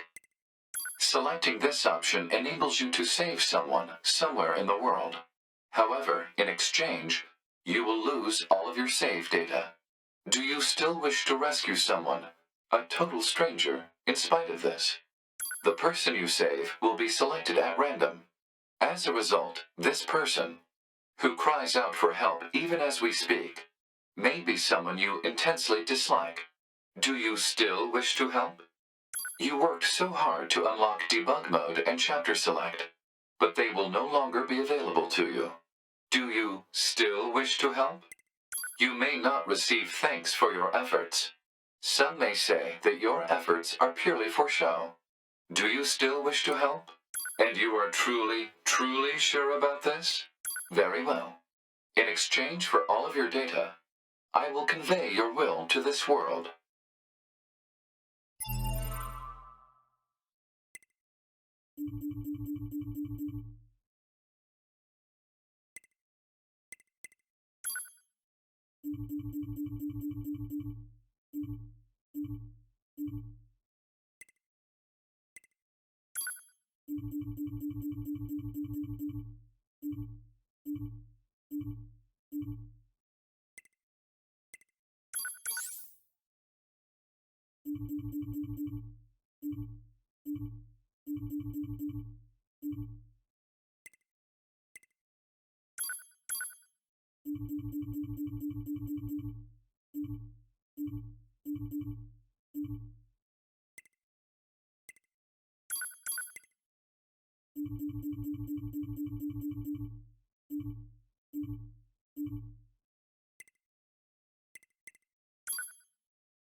All of your data has been deleted. And so, we must say goodbye. I feel a slight amount of sadness. it is time for the final words. Affirmative. To all of you who spent time with this game, thank you. Thank you for playing.